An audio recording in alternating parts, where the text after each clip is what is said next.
Yuru was a hunter in a remote village who loved his sister deeply. However, one day, a powerful woman claiming to be his real sister destroys his village and kills everyone.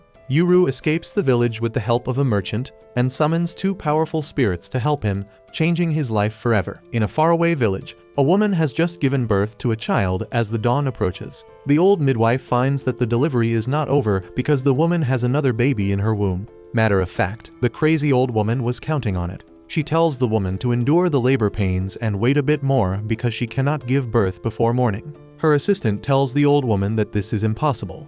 But she becomes Nike's ambassador and says, "Just do it," because she wants the twins to become the ones who rule the world. In a few minutes, morning arrives and the second child is born. As the house is filled with the cries of two newborn babies, their father is shell-shocked. He looks at his children, one of whom has golden hair like the day, while the other has black hair like the night. He sweats hard and facepalms, realizing that the ancient prophecy has come true, and the children who tear day and night apart have been born. 16 years later, the boy Yuru has become a fine hunter and an excellent archer. He goes out alone in the forest and hunts an unsuspecting bird from a distance before looking up in the sky to see the smoke trails left by the airplanes, which are called dragon's farts in their language for some reason. Yuru soon returns back to the village, and his friend Danji is at the gate for him. He throws a tantrum as soon as he sees Yuru and asks how dare he go out hunting all alone again. Danji says that Yuru should have taken him along in case any accident happened in the forest because there would be no one to help him there.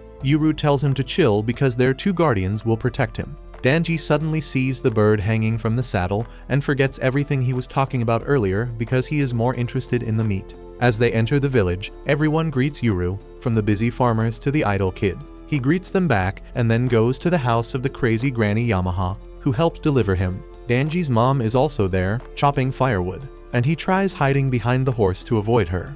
But she starts yelling at him to be more like his best friend, which is exactly what my mom does. Meanwhile, Yuru goes to Yamaha and asks if his sister Asa is doing well. She affirms, telling him that Asa is doing her duty perfectly well. Yuru goes inside a rundown and dimly lit building to meet his sister Asa, who has been trapped inside a cage. Asa's face brightens as soon as she sees her brother, and Yuru starts telling her about the pheasant that he caught earlier. Asa starts hyping him up, but Yuru says that he wanted to catch a deer or a boar because they are not getting any rainfall this year, and at this rate, there won't be enough food to feed everyone. Asa gets scared on hearing this and asks Yuru if he will go to the outside world in search of work if there isn't enough food, and he immediately yells at her that he is going nowhere. He reminds her that he worked hard to become a skilled hunter so that the village would become totally dependent on him, and then no one would agree to him going outside. He tells Asa that he is going to stay in the village and protect her forever, and this cheers her up. Just then, Danji's mother comes there and tells Yuru that the merchant Dara is here, and he immediately goes to see him. Dara is already trading with the villagers, telling them that the economy outside is doing pretty bad ever since Hormuz closed, and on top of that, COVID has returned in the outside world, so they need medicinal herbs more than anything. The villagers are more than happy to trade with Dara in herbs, and he has some medicines for the old folks too. Yuru soon comes there, and Dara greets him, asking if he wants anything. Yuru nervously replies that he doesn't need anything, but Dara tosses him a decorated ball because he knew Yuru would ask for a gift for Asa next. Once Dara leaves, Yuru and Danji help the farmers dry their crops, and Danji remarks that he wants to grow up and go outside the village to work. He says that the people who leave rarely return home, so the outside world must be a good place. But Yuru doesn't think like him. He wants to live his entire life in the village, and Danji says that if he is so attached to Asa, he should just take her with him. Yuru yells at him that Asa has an important duty to do in the village, so she can't leave. Danji is pissed on hearing this because he has heard the same thing his entire life. He says that he has never seen Asa, and she might as well be imaginary at this point. Yuru replies that only very special people can meet his sister, and peasants like Danji don't make the cut. Danji is ready to throw hands on this insult, when suddenly, both boys hear the sounds of airplanes approaching their village. The sounds get closer and closer, perplexing them, and then suddenly, someone uses a strange power to blow away the forest cover hiding their village from the outside world. The very next moment, helicopters approach the village, and everyone is shocked because they never expected anything like this. The children are excited to see the helicopters and airplanes, but the adults are horrified because they used to think that the flying things were dragons and not hunks of metal. Suddenly, soldiers ambush them from behind and start killing them mercilessly. And even Dara, who turned around to watch what was going on, gets attacked from behind. The villagers rush to Granny Yamaha to ask what is going on, and she replies that someone has broken the barrier around their village. She is sure that they are after Yuru and tells the villagers to bring him to her immediately. Meanwhile, Yuru is already heading towards her after finding the dead bodies of villagers spread everywhere. Danji is freaking out as anyone would do on seeing corpses, but Yuru calmly checks their necks for pulse and then rushes towards the village. He spots two soldiers standing on top of the stairs, and before they can aim their guns at him, he takes one of them down with his bow and arrow. He takes down the second one too, barely in time, causing him to miss his aim at Danji by a little.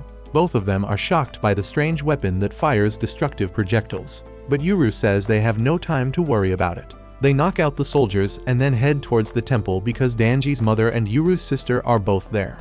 Yuru stops Danji at the village gate and begins removing the stones at the base of a guardian statue to reveal a secret passage to the temple.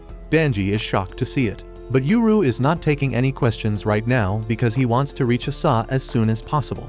At the same time, the helicopters drop a blonde brat named Gabby on the ground, and she uses a strange power to bite and tear through her targets from a distance. The villagers have no idea what is even happening, and they try to run away, but nothing is too far away for Gabby, who kills every adult on sight but spares a girl, telling her that she doesn't bite children. Once she is done eliminating all the adults in her area, she picks her cell phone to tell the ground forces to come in, but to her surprise, no one answers her call. Turns out, Dara is something of a special forces agent himself, and he has already taken out all the soldiers that ambushed him already. He wipes the blood off his knife and immediately pulls out his cell to call his partner Hana and tell her that the barrier around the village has been broken. However, he can't contact her and realizes that things are really serious and they are dealing with the most dangerous enemy possible. At the same time, in the temple, a woman with an eye patch drags the unconscious body of Granny Yamaha with her when she comes across Asa in her cage. She is really pissed to see this and uses her power to shatter the cage as well as Asa's head in one destructive blow. Just 1 second later, Yuru comes running there, and he is devastated to see his sister lying in a puddle of blood. He calls out her name, and instead of her, the woman responds, telling Yuru that his real sister is here to pick her up. She declares that she will kill everyone except Yuru, and he panics, wondering who this crazy woman is. He is furious at her for claiming to be his sister after killing Asa and tries to shoot her. However, the woman reacts quickly and unleashes her power to take him down, blowing a hole in the temple in the process. At the same time, Dara moves through the village, taking down the soldiers with pinpoint accuracy while keeping an eye on the helicopters surrounding the village. He soon reaches Gabby and sees that her power to bite enemies from a distance is actually a creepy ghost that is just a huge jaw with many eyes. He is not really surprised to see it and takes aim at it. But Gabby is impressed that the man can see her summon spirit. She attacks him with the jaw spirit, but Dara dodges her attack and fires back. The jaw spirit defends its master against the bullets, so Dara changes his strategy and chucks a grenade at Gabby. Back in the temple, Yuru is still conscious, and the woman apologizes because she just wanted to break his arrow, but ended up hurting him. As he tries to get up, the ball that he bought for Asa falls from his clothes and bounces towards her,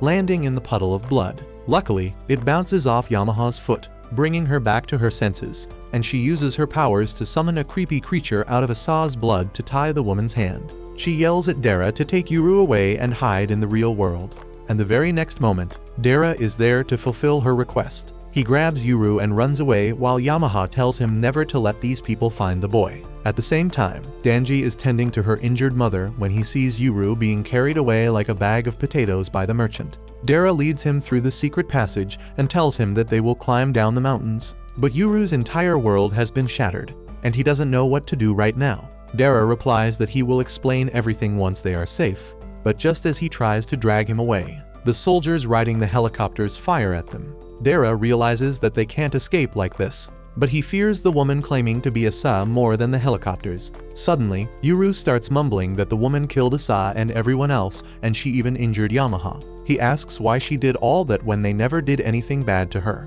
But Dara tells him that there are more important things right now. He takes out his pendant and tells Yuru to put it in the hole between the two guardian statues. Yuru yells that it doesn't make any sense, but Dara tells him to do it right now.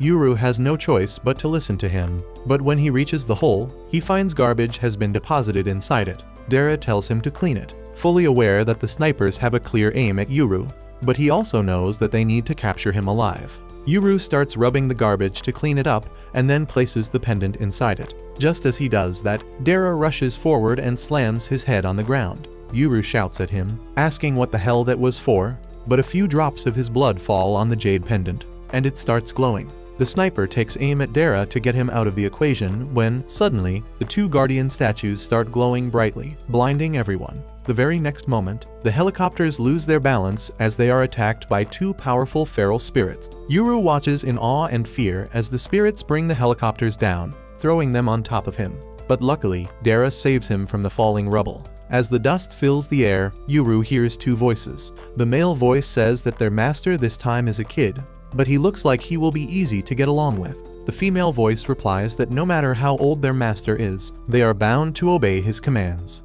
As the dust and smoke settle, he sees two giant people in front of him, and Dara tells him that in this world, supernatural entities occur. People call them ghosts, spirits, monsters, and many other things, but their true name is demons, and the pair standing in front of him are his demons. Yuru remembers the past when his father first took him to the secret passageway beneath the guardian statues. He told him that this passage was made long ago by their ruler, when this village used to be a fortress. It connected the two guardian statues to the temple, and Yuru's dad told him to use this path only when it was really necessary.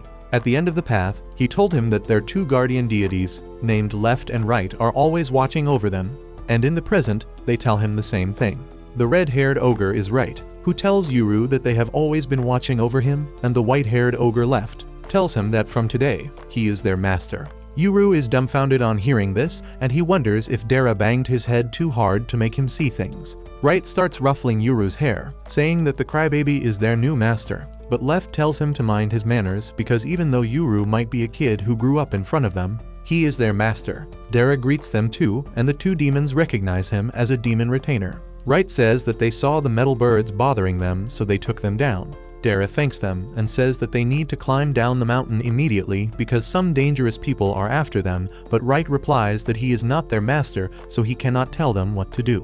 Left says they will only obey Yuru's orders, and Dara explains that their master is an idiot who doesn't even know what is going on. Just then, Gabby arrives there and starts talking about how strong the two demons look. Dara is shocked to see her still alive even though he threw a frag at her, but she tells him not to underestimate the power of her demons. She takes one look at Yuru and realizes that he must be the one they are looking for. She says that if he is Asa's brother, he should come with her, and Yuru gets furious on recalling what the self-proclaimed Asa did to her sister and the villagers. He furiously asks Gabby if she killed the villagers, and she proudly affirms. Well, Right and Left can sense his rage, and they want to get some action after being trapped in stones for centuries. They tell Yuru that they will beat up whoever he orders them to, but Yuru replies that they are the guardian gods of the village, so he can't give them orders. The two demons are surprised on hearing that, but then Yuru says that he can only make requests of them. His first request is to find the survivors in the village and take them to a safe place, while his second request is to not touch Gabby at all because she is his target. He pulls out an arrow from his quiver and loads it, and Gabby starts freaking out more than she did when a grenade was tossed at her. Yuru tells his demons that apart from that, they can do whatever they want. At the same time, Yamaha is still trying to hold the self-proclaimed Asa back, but she slams her against the wall and curses her, swearing that they will never forget the old woman for what she did. She runs out with that, and on the way, she finds Danji and his mother, but she has already achieved her goal, so she doesn't bother killing them. Meanwhile, Right gets excited on hearing that Yuru has given them a free rein, and he dashes straight ahead towards the village. Gabby tries to bite him with her jaw demons, but Right is faster, and he passes through the jaws instantly, before warning the girl that his partner is the fiercer one out of them. The very next moment, Mommy Left kicks the jaw demon with her full strength, slamming it against a rock wall, and Yuru uses this chance to shoot an arrow through Gabby's leg. He loads another arrow, but Gabby reacts quickly, summoning the jaw demon to carry her away to safety. Yuru decides to follow her with Left, and at the same time, Right wakes up the girl lying unconscious in the middle of the massacre. She is confused when she feels something touching her, and Right recalls that ordinary people can't see him. He makes himself visible to the girl and smiles as best as he can, telling her that he is here to save her. However, the girl faints on seeing him, and that hunts Right's sensitive heart. Anyway, he rescues all the survivors nearby and all of them are kids. He realizes that the attackers didn't show any mercy to the adults, but they didn't harm any kids, which confuses him about their ruthlessness. He gets out of the cottage and sees the eye patch Asa running down. He is surprised when she stops on seeing him, but she immediately gets on even ground with him and unleashes her power towards him. Right is taken aback by that, but he reacts in time, letting out a powerful roar that blows away Asa's attack back at her. She survives the attack, and as Right is yapping like a boomer about how kids these days don't have manners, Asa runs away. Right is disappointed in her once again, but then he sniffs something peculiar about her. At the same time, Gabby is in a pinch, even though she is hiding inside a house and using her demons to block the gate. She feels unsafe because Left's brute strength is enough to rip open the mouth of her demons. The muscle mommy slides her fingers inside the mouth and forces the jaws wide open, giving Yuru the chance to shoot another arrow at Gabby's shoulders. Luckily, Asa arrives there just then, and she uses her power to bring down the building where Gabby is trapped. Yuru climbs on top of the rubble and aims at the girls again, asking the eye patch Asa to reveal her true identity. She swears on her mama and his mama that she is his real sister, but Yuru refuses to believe her. He says that Asa can't be taller than him because she is a girl, and she replies that the outside world has better nutrition which helped her grow so big. Yuru thinks that is just an excuse, but just then, Right arrives there and tells him that he should not fight with his family. He can affirm that Asa's blood smells exactly like Yuru's, which means they are siblings. Yuru freaks out on hearing that and asks who is the Asa that was in the temple for all these years. The real Asa replies that the girl is a fake created by Granny Yamaha to keep him here. She reveals that 10 years ago, their parents took her and ran from the village 10 years ago, and Yamaha was afraid that Yuru would also run away. So they created a fake Asa and hoped that Yuru would stay here being the kind and caring older brother that he is. At the same time, the fake Asa miraculously recovers from her injuries and becomes something inhuman and menacing. Back at the village entrance, Yuru starts hesitating after hearing the real Asa's story when Dara intervenes. He asks Asa why doesn't she back off now because she has met her brother. Yuru is furious at him, but Dara reminds him that if he keeps fighting Asada, the village will suffer a lot of damage and the survivors might lose their lives. Yuru can't let that happen, so he decides to accept Dara's suggestion. He tells Asa that he will allow her to leave with Gabby if she promises not to hurt any villagers, and she quickly takes the deal. Yuru and his friends run away immediately while Gabby lashes at Asa, telling her that they can't fail their objective to capture her brother. Asa replies that they have found that Yuru is safe, which is enough for now. On top of that, she wants to treat Gabby's injuries first. Gabby replies that her brother is really merciless and skilled and Asa is proud of him. She suddenly starts crying that her brother is alive and Gabby consoles her when suddenly, the barrier around the village starts being repaired by Yamaha's powers. At the same time, two trekkers are sitting outside the village boundary, talking about how there are rumors about a secret village in this mountain. They want to find the village that only the lost people can find when suddenly Yuru and Dara run past them, and they are surprised to see them wearing clothes from the 1600s. Meanwhile, Dara tells Yuru that they can't see the village again because it is hidden inside the barrier once again. Yuru asks if they can't go back there and Dara says that they can go back, but it is not wise to do so because Asa already knows about it, and she can easily break the barrier. He says that they will go to the modern world instead and blend amongst the crowd, but Yuru doesn't know what is this place called the modern world. They run down the mountain and soon reach a road, where Dara's partner Hana is waiting for him. She is furious because he never told her that he was bringing a couple of demons with him. The two demons are impressed that Hana can see them, but Yuru is curious and confused about the big blue box in which she keeps their stuff. Even the demons have the same question, and they don't listen to a thing anyone is saying that isn't related to the car. Hana greets Yuru and says that she works with Dara, and they will take him to a safe place. They tell him to get inside the car, and he starts sweating because he doesn't trust this weird thing. Dara tries explaining to him how science allowed humans to create vehicles made of metal that humans can drive. Yuru's face says that he doesn't understand Jack, so Hana gets inside the car, turns it on and says that there are tiny horses inside this bad boy and they go really fast. Yuru and his demons totally understand and believe that explanation, and they head to civilization. At the same time, Asa and Gabby are out of the barrier and waiting for rescue.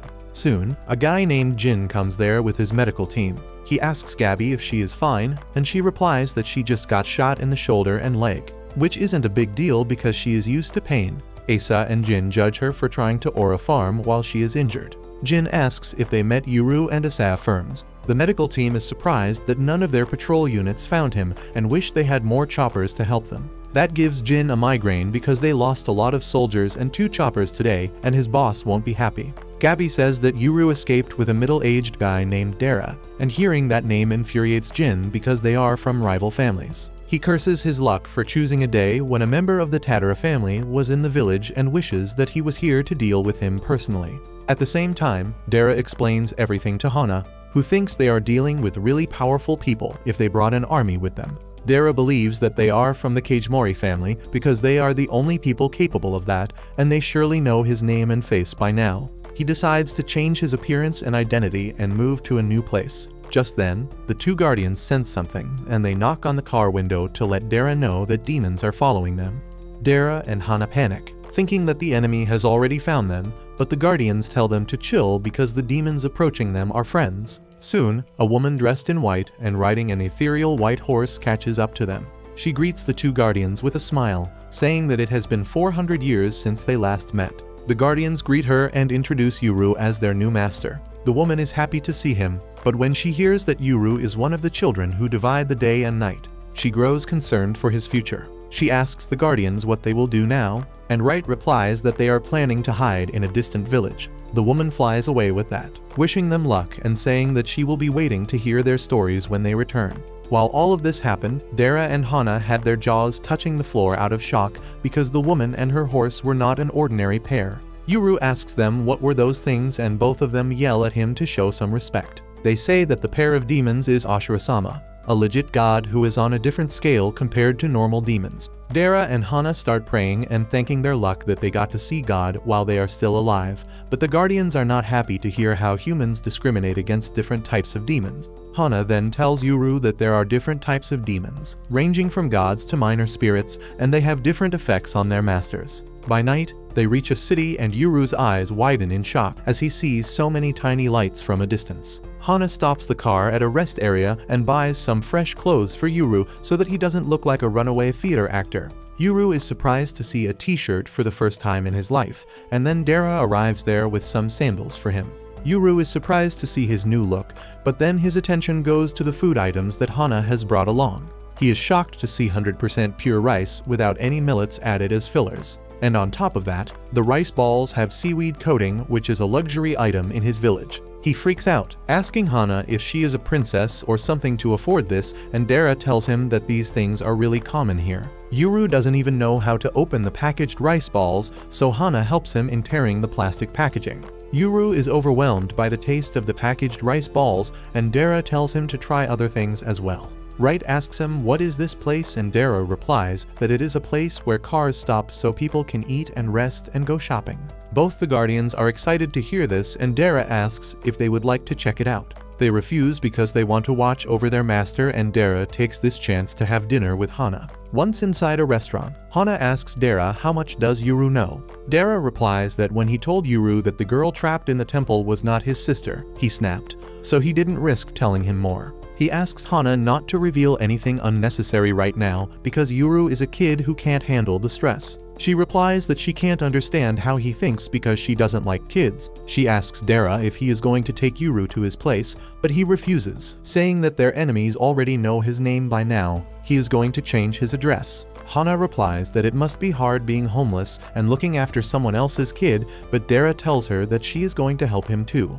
She reluctantly agrees to do what she can, and then out of nowhere, Dara tells her that she should marry him. Hana pulls out her self-defense knuckles to beat some sense into Dara for even suggesting this, and everyone is curious to see a proposal going wrong. Meanwhile, Dara tries to calm down Hana because they are not going to get married for real, and it will just be a fake marriage to make sure that Yuru is safe. He says that they need to blend in with society, and the best way to do that is by pretending to be a married couple. Hana tells him they don't need to be married for that because she can just pretend to be Yuru's elder sister and Dara can be their single father. Dara explains that this can lead to 2 situations. In the first situation, he would be a loser whose wife dumped him and left her 2 kids behind. Everyone would think that something must be wrong with him, which is why his wife left him. The second situation would be where he would say that his wife is dead and he is raising kids on his own, which would make everyone pity him, and they would try to help him whenever they get the chance. Dara tells Hana that either way, living as a single father with 2 grown-up children would attract some undue attention from their neighbors. However, if he says that Yuru is his son from his first wife and he married a young baddie later, people would think that he is a cool playboy and leave him alone. He thanks Hana for understanding the situation and agreeing to his proposal, and she yells at him that she will never marry him. Meanwhile, right and left are examining the car outside to see where do they keep the tiny horses that pull it. They can't find anything, and then Yuru comes there to apologize to them because he ate all the food and didn't leave anything for them. Right is really happy that his new master is so kind, but Left tells him not to worry about them because demons don't eat human food. He then immediately gets to the point and asks them to tell him everything they know about him and his sister. Both the demons get serious on hearing this question, and Right says that they sat at the entrance of the Higashi village for 400 years, so they only saw the people who came and went. They don't know much about what happened inside the village, but they saw Yuru's parents taking him out of the village many times. Right reminds Yuru how his father used to take him hunting when he was young,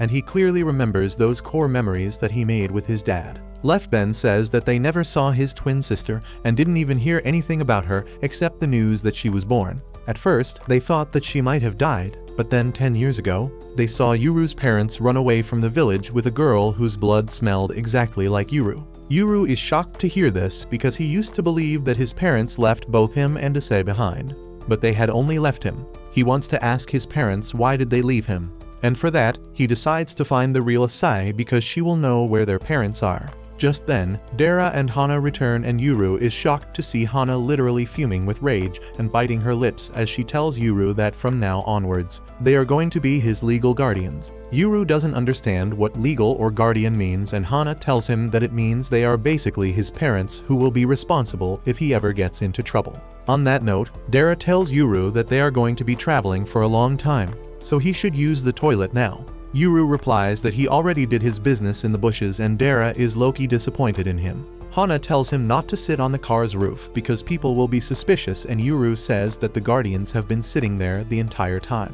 Hana tells him that normal people can't see demons, and Right adds that demon wielders like Yuru can see them. Left says that they can also make themselves visible to other people, while some rare people have the ability to see them naturally. With that, they resume their journey and Dara tells Yuru that the ones helping Issei are the Kagemori clan. He says that they have some demon wielders too because they originally belonged to the Higashi village, just like him.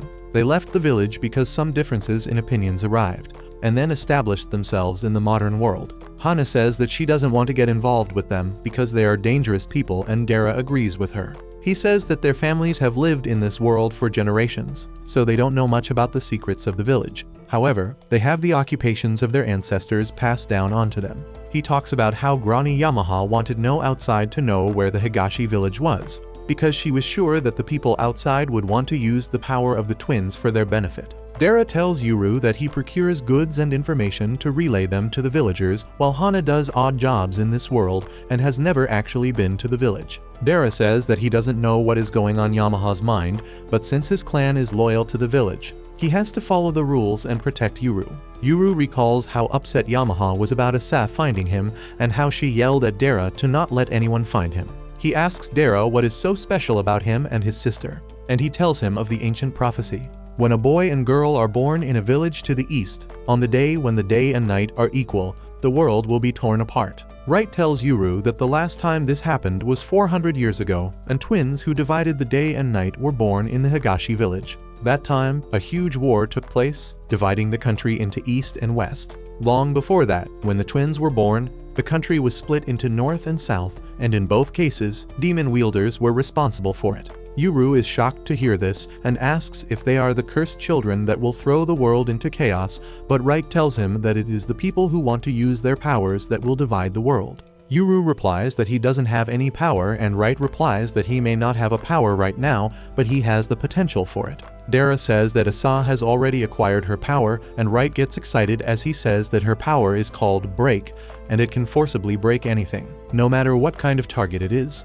Its twin power is called Seal, and as the name suggests, it can close anything with force. Hana gets curious and asks what happens if the two powers collide, and Dara turns to the Guardians for an answer. He asks if anyone has obtained both powers at the same time, and Left replies that she doesn't know of anything like that happening. On this note, Yuru remembers that there was a barrier around the village, and he asks Dara how did he manage to come and go so easily. Dara replies that there is a very specific route one has to follow to reach the village. It includes going around a pile of rocks a couple of times, and then crossing specific crossroads at specific angles and so forth. He says that the way to reach the village is quite confusing, but he learned it from his clan when he was kid, and now he can go back to the village whenever he wants. Dara adds that sometimes people who get lost in the mountains can follow the route accidentally, and they end up in the village like Yuru's mother. Yuru is shocked to hear this, but then he recalls how his mother used to tell him that she is from a faraway place where his name means night.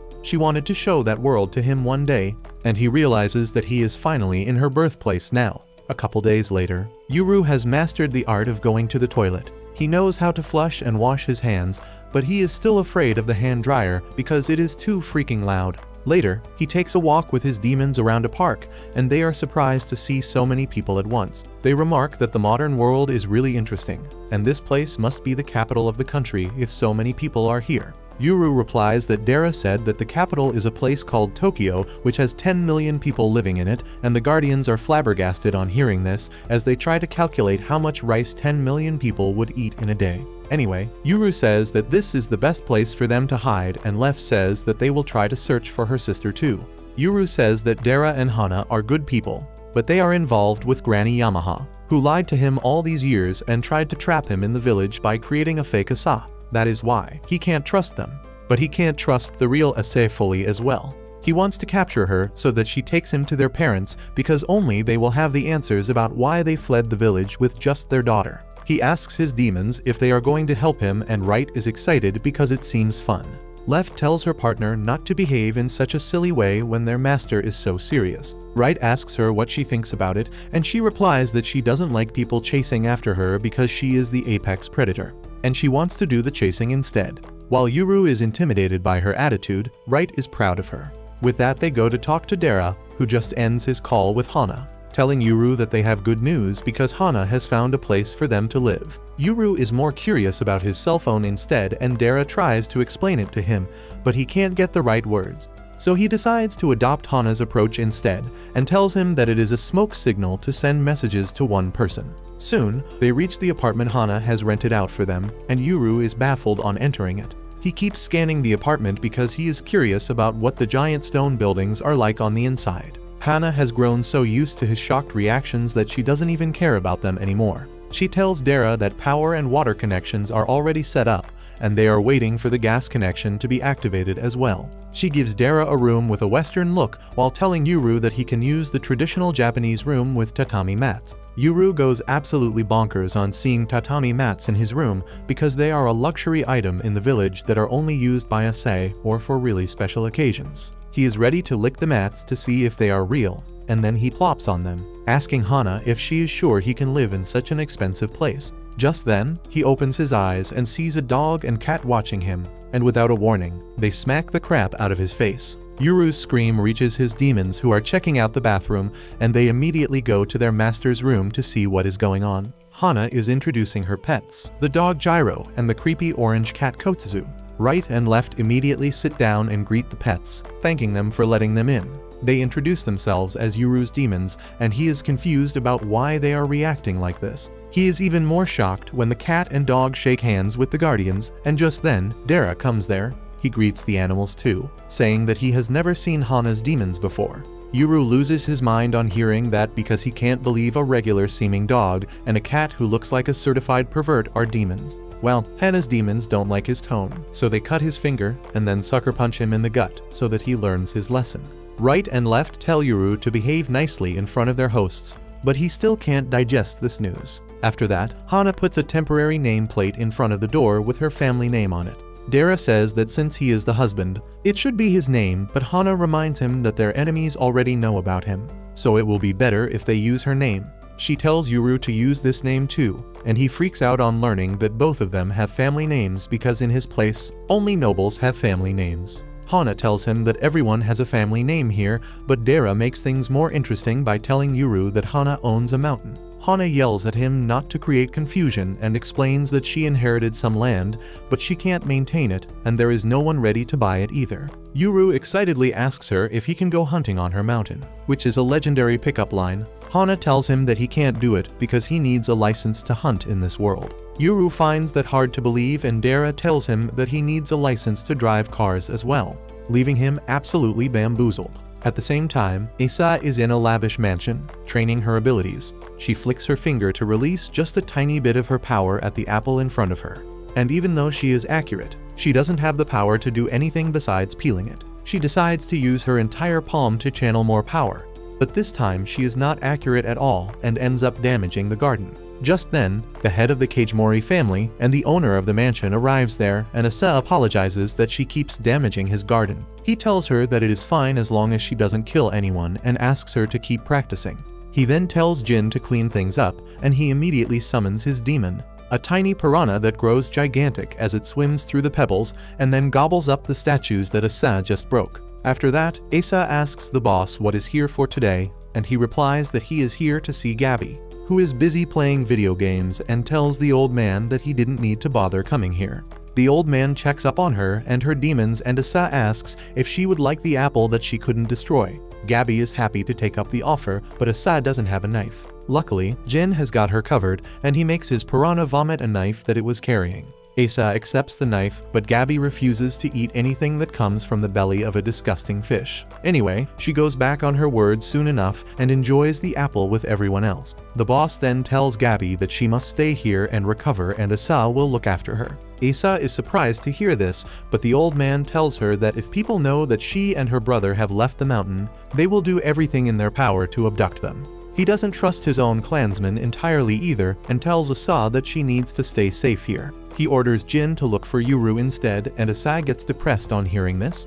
Jin suddenly says that he doesn't even know what Yuru looks like, and Gabby regrets not clicking a picture. Asa draws a super charming sketch, and Gabby draws him like a ghost. While her demons draw a painting in classical Japanese style, Jin can't trust either of them, so he decides to look into Dara first. Later, Asa approaches him to warn him that her brother's demons have a very strong sense of smell, and he should beware of them. And at the same time, Gabby's demons hand him a sketch of left and right, and he is once again surprised by their talent. Later that evening, Dara shaves his beard because he wants to completely change his appearance now, but Hana is not happy about it because she thought that the beard was the only thing on his face that made him even a little handsome. Dara is disheartened on hearing this, and he is playing a bit too much into the fake husband and wife scenario. He asks Hana where their son is, and she casually replies that Yuru went on a walk with his guardians. With that, Dara starts checking his luggage, and he finds that his machete is missing. He asks Hana if she saw it, and she replies that she didn't even touch his stinking baggage.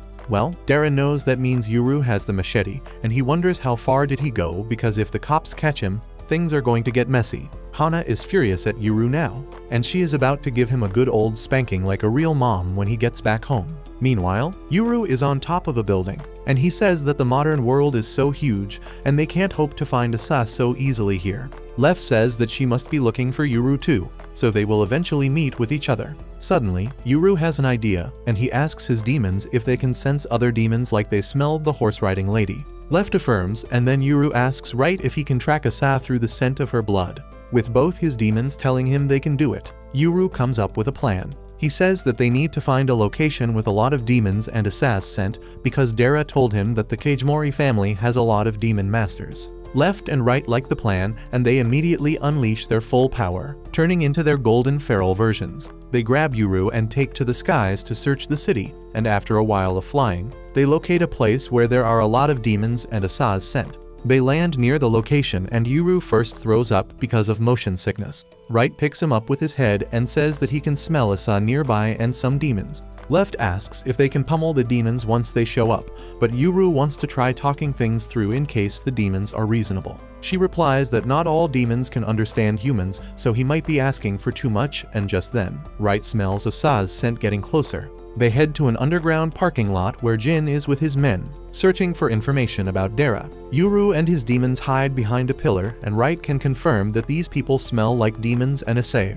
He says that their demons must be nearby and asks Yuru if he can see them, but he can't see anything except the three men. Suddenly, Asa comes there, and as soon as Yuru sees her, He remembers his dead villagers and charges ahead to kill her. Right tries to warn him that the girl doesn't smell like Asa, but he is too late. Yuru is almost about to attack her, when Jin's giant piranha attacks him and traps him inside its jaw. Yuru can't understand what is going on, so Jin explains that he heard his demons had a sharp nose, so he used Asa's blood to lure them in. And the Asa he sees right now is an illusion created by his demon. At the same time, Hana is panicking and telling Dara that they need to find Yuru soon, and he thinks that he might hurt someone because he doesn't know the rules. Hana tells him that things will be even worse if he gets hurt. Dara is impressed that she cares so much about Yuru, but Hana tells him that she doesn't care if the boy lives or dies. She explains that he has no documents and, more importantly, no insurance, so they will have to pay for his medical expenses from their pocket, and that is enough to make Dara panic as well. Hana immediately turns to her dog Gyro and asks him to track Yuru by sniffing his jacket. Gyro first throws silent shade on how bad Yuru stinks and then leaps through the buildings to locate him. At the same time, Kotsu tracks Gyro's live location using jeeps, and Dara is surprised to see that a cat can use modern technology so well. Hana is shocked to find that Yuru has already reached Tokyo, but Dara wonders what he is doing there. Meanwhile, Jin thanks Yuru for coming all the way here and saving him the trouble of searching for him. Jin gets furious and tries to break out by cutting through the piranha's teeth, but they are too hard to be cut by his machete. Jin's lackeys order Yuru's demons to come out, and the two of them wonder what should they do. Left says that the men don't possess any weapons, but Right can tell that the other two guys also have a pair of demons serving them. They are confused about what to do, but then they decide to step out and face whatever happens head-on. Jin's lackeys are pleased to see it and tell them to stop right now if they want their master to live. But Right and Left keep walking towards them. Right asks Left who should they capture first, and she suggests that dealing with Jin will be their best option. Yuru apologizes for losing his temper, but Left tells him to stay where he is because that way Jin's demons can't do anything.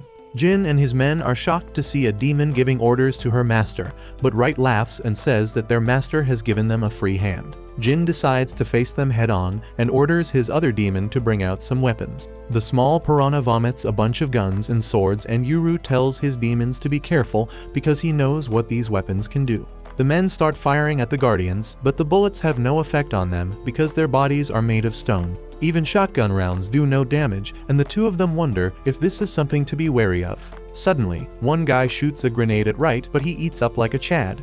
However, the only damage he takes is when the piranha spits a stone statue at him. Suddenly, the bald guy picks up a crowbar to attack, but Left blocks it and slams him against the pillar. Jin attacks Right with a sword that snaps on hitting him, and the two guardians decide to stop holding back. However, the blonde guy uses his demons just then and summons a huge turtle Right on top of Left to press her down. Meanwhile, a tiny rabbit tugs at Right's dress before tripping him down and then overwhelming him with his super fast and powerful strikes. Right asks Left to back him up, but she can't move from her place because the turtle is really heavy. Yuru realizes that his demons are in real trouble right now, but he quickly looks around the parking lot and comes up with a plan instantly. He throws the machete at the turtle's eye, making it flinch and jump away. This frees Left, who immediately jumps and smashes the piranha's teeth with a powerful kick. Yuru is free now, and he throws a piranha tooth at the bald guy before telling Right to put out the lights. Right roars loudly, blasting all the lights in the parking lot,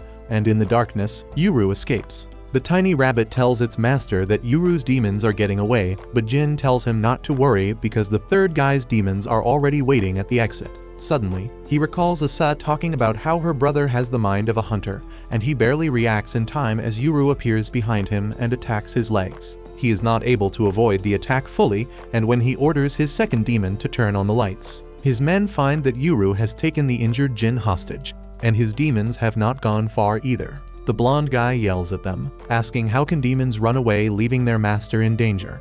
But the guardians tell him that they have full faith in their master, and they were never far enough to let him stay in danger.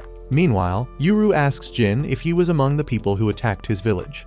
Jin affirms, taking full responsibility for the attack, and Yuru wants to kill him right away. However, he controls his rage and tells him to call Asa here because he wants to meet her. Blondie is shocked to hear that Yuru's demand is to talk to Asa and not custody of his twin like anyone would expect. Jin tells him that the Higashi village doesn't want both the twins, and Yuru replies that he is not representing his village but himself. Jin tells him to go to the Kagemori mansion because Asa has been waiting for him there. Yuru knows that it will be as stupid as walking into a bear's den and orders Jin to call her here instantly. Suddenly, Baldy calls for a temporary ceasefire so that he can close Jin's wounds before he dies of blood loss. Yuru agrees to that and says that Jin must be a delicate guy to bleed this much even though he cut shallow. Jin is shocked to hear this and asks Yuru if he cut shallow on purpose. Yuru affirms, saying that he could feel that Jin wasn't trying to kill him, so he held back. But if it was a fight to death, he wouldn't have shown mercy. However, Yuru knows that if Jin wanted to kill him, he could easily do that with the first sneak attack. At the same time, Wright's attention goes to the giant piranha, and he realizes that it is Jin's demon, while the rabbit and tortoise belong to Blondie. Left asks Baldy where are his demons, and he replies that they were around them all the time.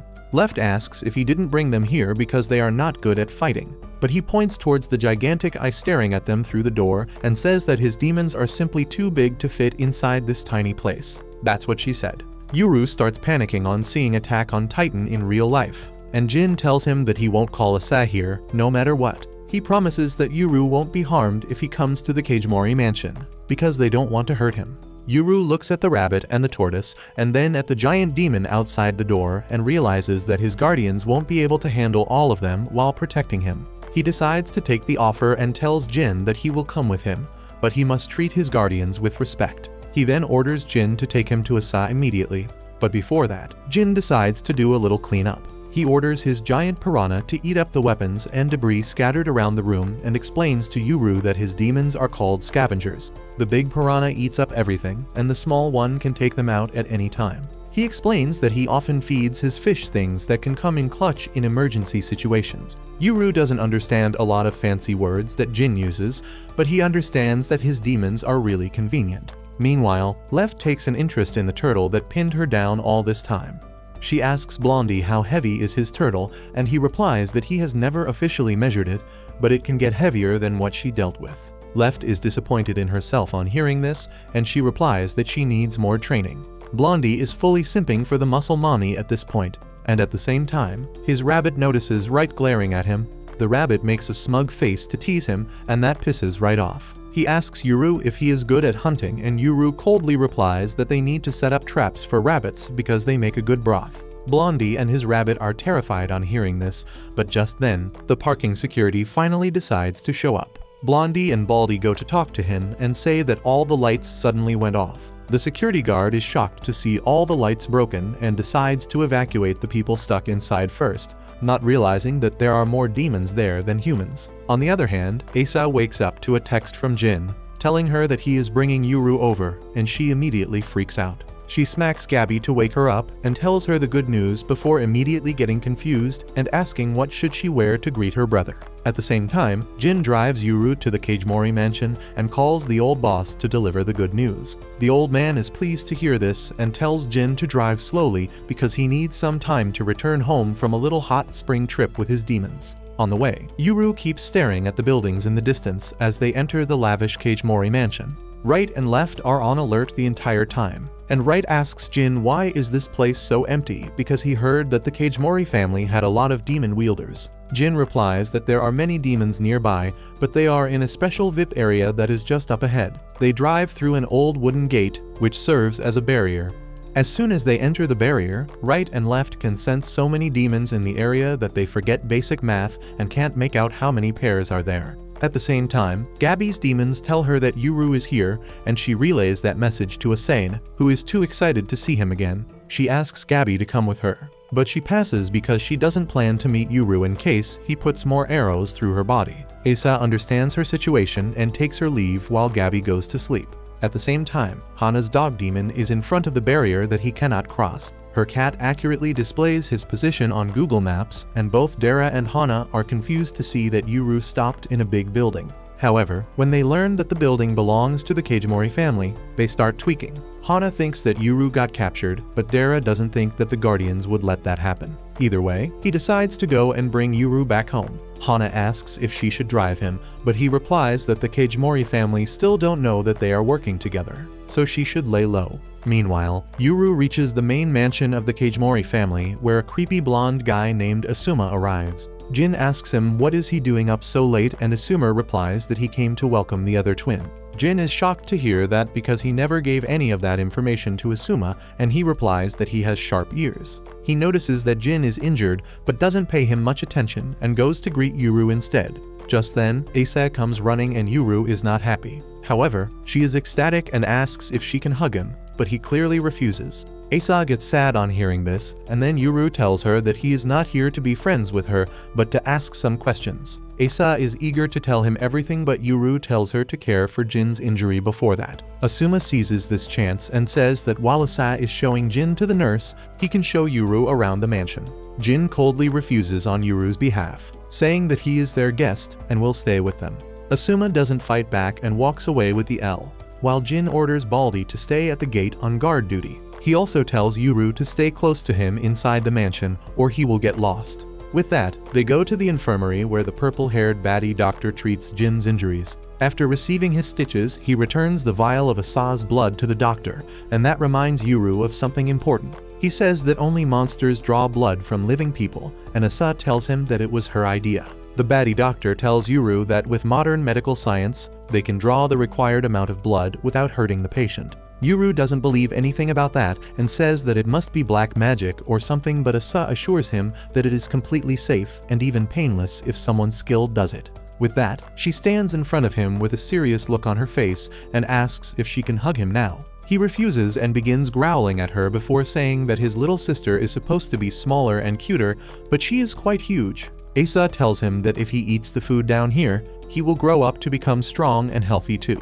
Yuru complains that the food here is salty and is heavily seasoned, but he likes the rice. He suddenly realizes that he is forgetting the main issue and asks Asa where their parents are. Her attitude changes immediately on hearing this question, and she grumpily tells Yuru that their parents are not here. He thinks that it is unlikely, but Asa tells him that their parents are missing and she has no idea where they are. She turns to Jin to recite the full story, and he asks how much should he tell Yuru. Asa says that he should tell everything because she doesn't want to lie to her brother. Jin is not happy to hear that, but it is Asa's call, so he complies. He says that a lot happened after Yuru's parents left the village. The Kagemori family took them in, and after a little time, they decided to visit Yuru's mom's home. Yuru is hyped on hearing this as he remembers how his mother was from this world and she wanted to take him to her home. Jin says that his mother was from Okinawa, and Asa explains that it is an island to the south and they need to take a plane to get there. After the attack on his village, Yuru knows what planes are, but he is still shocked to hear that they are vehicles. Asa explains that her mother just wanted to show her parents that she was not lost in some mountains but found a family, so she was very eager to go home. She left the young Asa with the Kagemori family and got on a plane, but when the plane landed, neither of their parents were to be found. Yuru is shocked to hear this and asks if their parents fell from the plane, but Asa tells him that it is not possible. Yuru asks how could this happen, and if they didn't have any guards with them. Jin replies that they had a reliable demon wielder bodyguard, but he vanished with them as well. Yuru says that the guard sounds suspicious now, and both Jin and Asa agree with that theory. Asa says that the guard could have been a secret agent from the Higashi village, whose mission was to get close to their parents and kidnap them. Jin says that it was the failure of the Kagemori family no matter how it happened. Yuru asks Asa how can she trust these people after their parents went missing, and she replies that she trusts the Kagemori family because the old master has kept her safe for this long when the village kept sending assassins after her. Yuru has no reply to this, and the room is filled with awkward silence. Meanwhile, some enemies have discovered that Yuru and Asa are both in the Kagemori mansion right now, and their most capable warriors are either injured or out of station. They think that it is the perfect time to grab both of them, because Asa's power is greatly reduced at night and Yuru doesn't have his power awakened yet. One of them asks how will they handle Yuru's demons, and the leader of the schemers replies that it is okay if Yuru dies right now because they only need Asa's head to fulfill their objective. They decide to make their move, but luckily, right and left can sense their hostile intent from a mile away. Left immediately goes to the window and draws the blinds just as two creepy yin-yang demons burst through the window. Everyone runs as fast as they can with the demons chasing after them, and Yuru curses Jin for leading him into a trap. Jin says that these are not Kagemori clan demons and enemies have broken through their barrier. Right and left think that they can defeat the demons, but Jin asks them to capture their master alive if possible. Yuru asks him what happens if they kill the master, and Blondie replies that if demons aren't transferred before their master dies, they become stray demons and become stuck in a location like ghosts. If they don't find a master, they vanish over time, and Yuru finds that really sad. He decides not to kill the demons or their masters and asks Jin if he has any bow and arrow. Jin immediately asks his small fish to puke out anything related to a bow and arrow, and there are a lot of things in the litter that Yuru doesn't recognize. However, he picks up the bow he is most familiar with and draws an arrow towards the demons approaching them, before releasing a powerful shot in their direction. However, he can't even aim correctly with the arrow that flies off towards the roof, and Yuru blames it on the bow,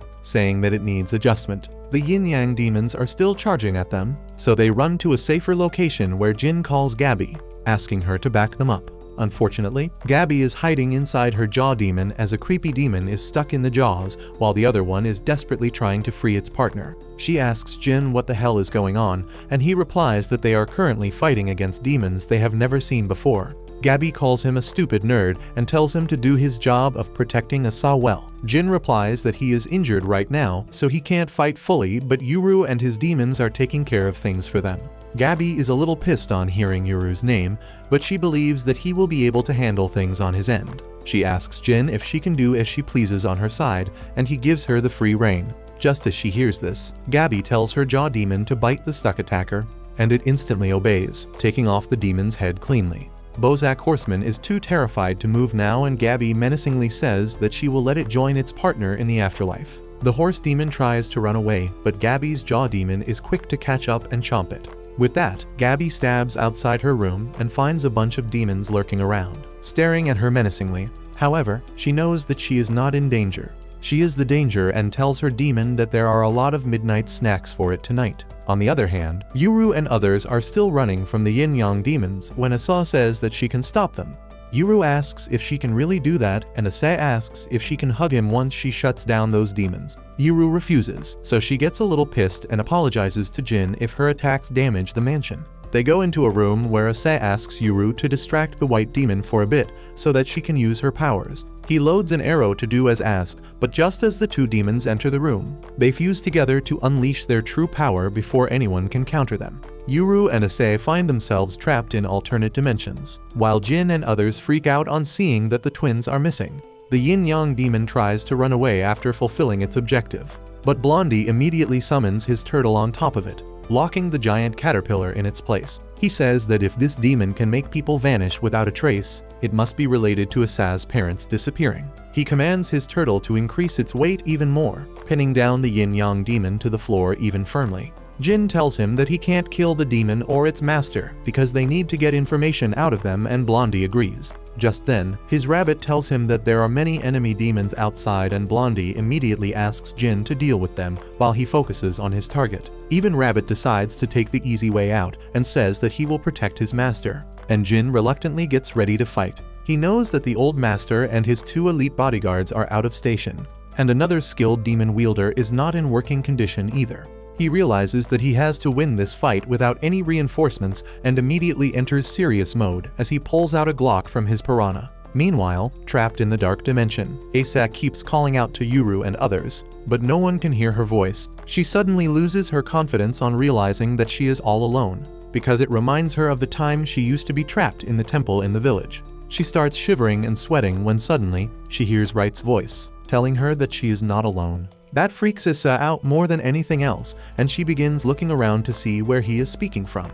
Wright tells her that it is too dark to see anything, but assures her that he is right next to her. He says that this darkness is almost unnatural because it doesn't get this dark even at Higashi village. Suddenly, he remarks that he smells something foul, which turns out to be Asa's fear. He asks if she is afraid of the dark, and she remembers her traumatic childhood and replies that she is afraid of being alone in the dark. Just then, Wright reaches her and pats her head, saying that the smell of her fear led him to her. He tells her that she doesn't need to be afraid because he is with her, and Asa begins enjoying the reassuring head pats like a cat before realizing that Yuru went missing too. She frantically asks Wright about him, and he replies that he can't smell Yuru anywhere in this space. Asa asks why is Wright not protecting his master, and he replies that Left is there with Yuru. and she will be enough to keep him safe. He then tells Asa that he came here because he wanted to talk to her, and she is taken aback on hearing that. Wright reminds her how she acted him without warning the first time they met, and ever since he came to the mansion, she hasn't even greeted him.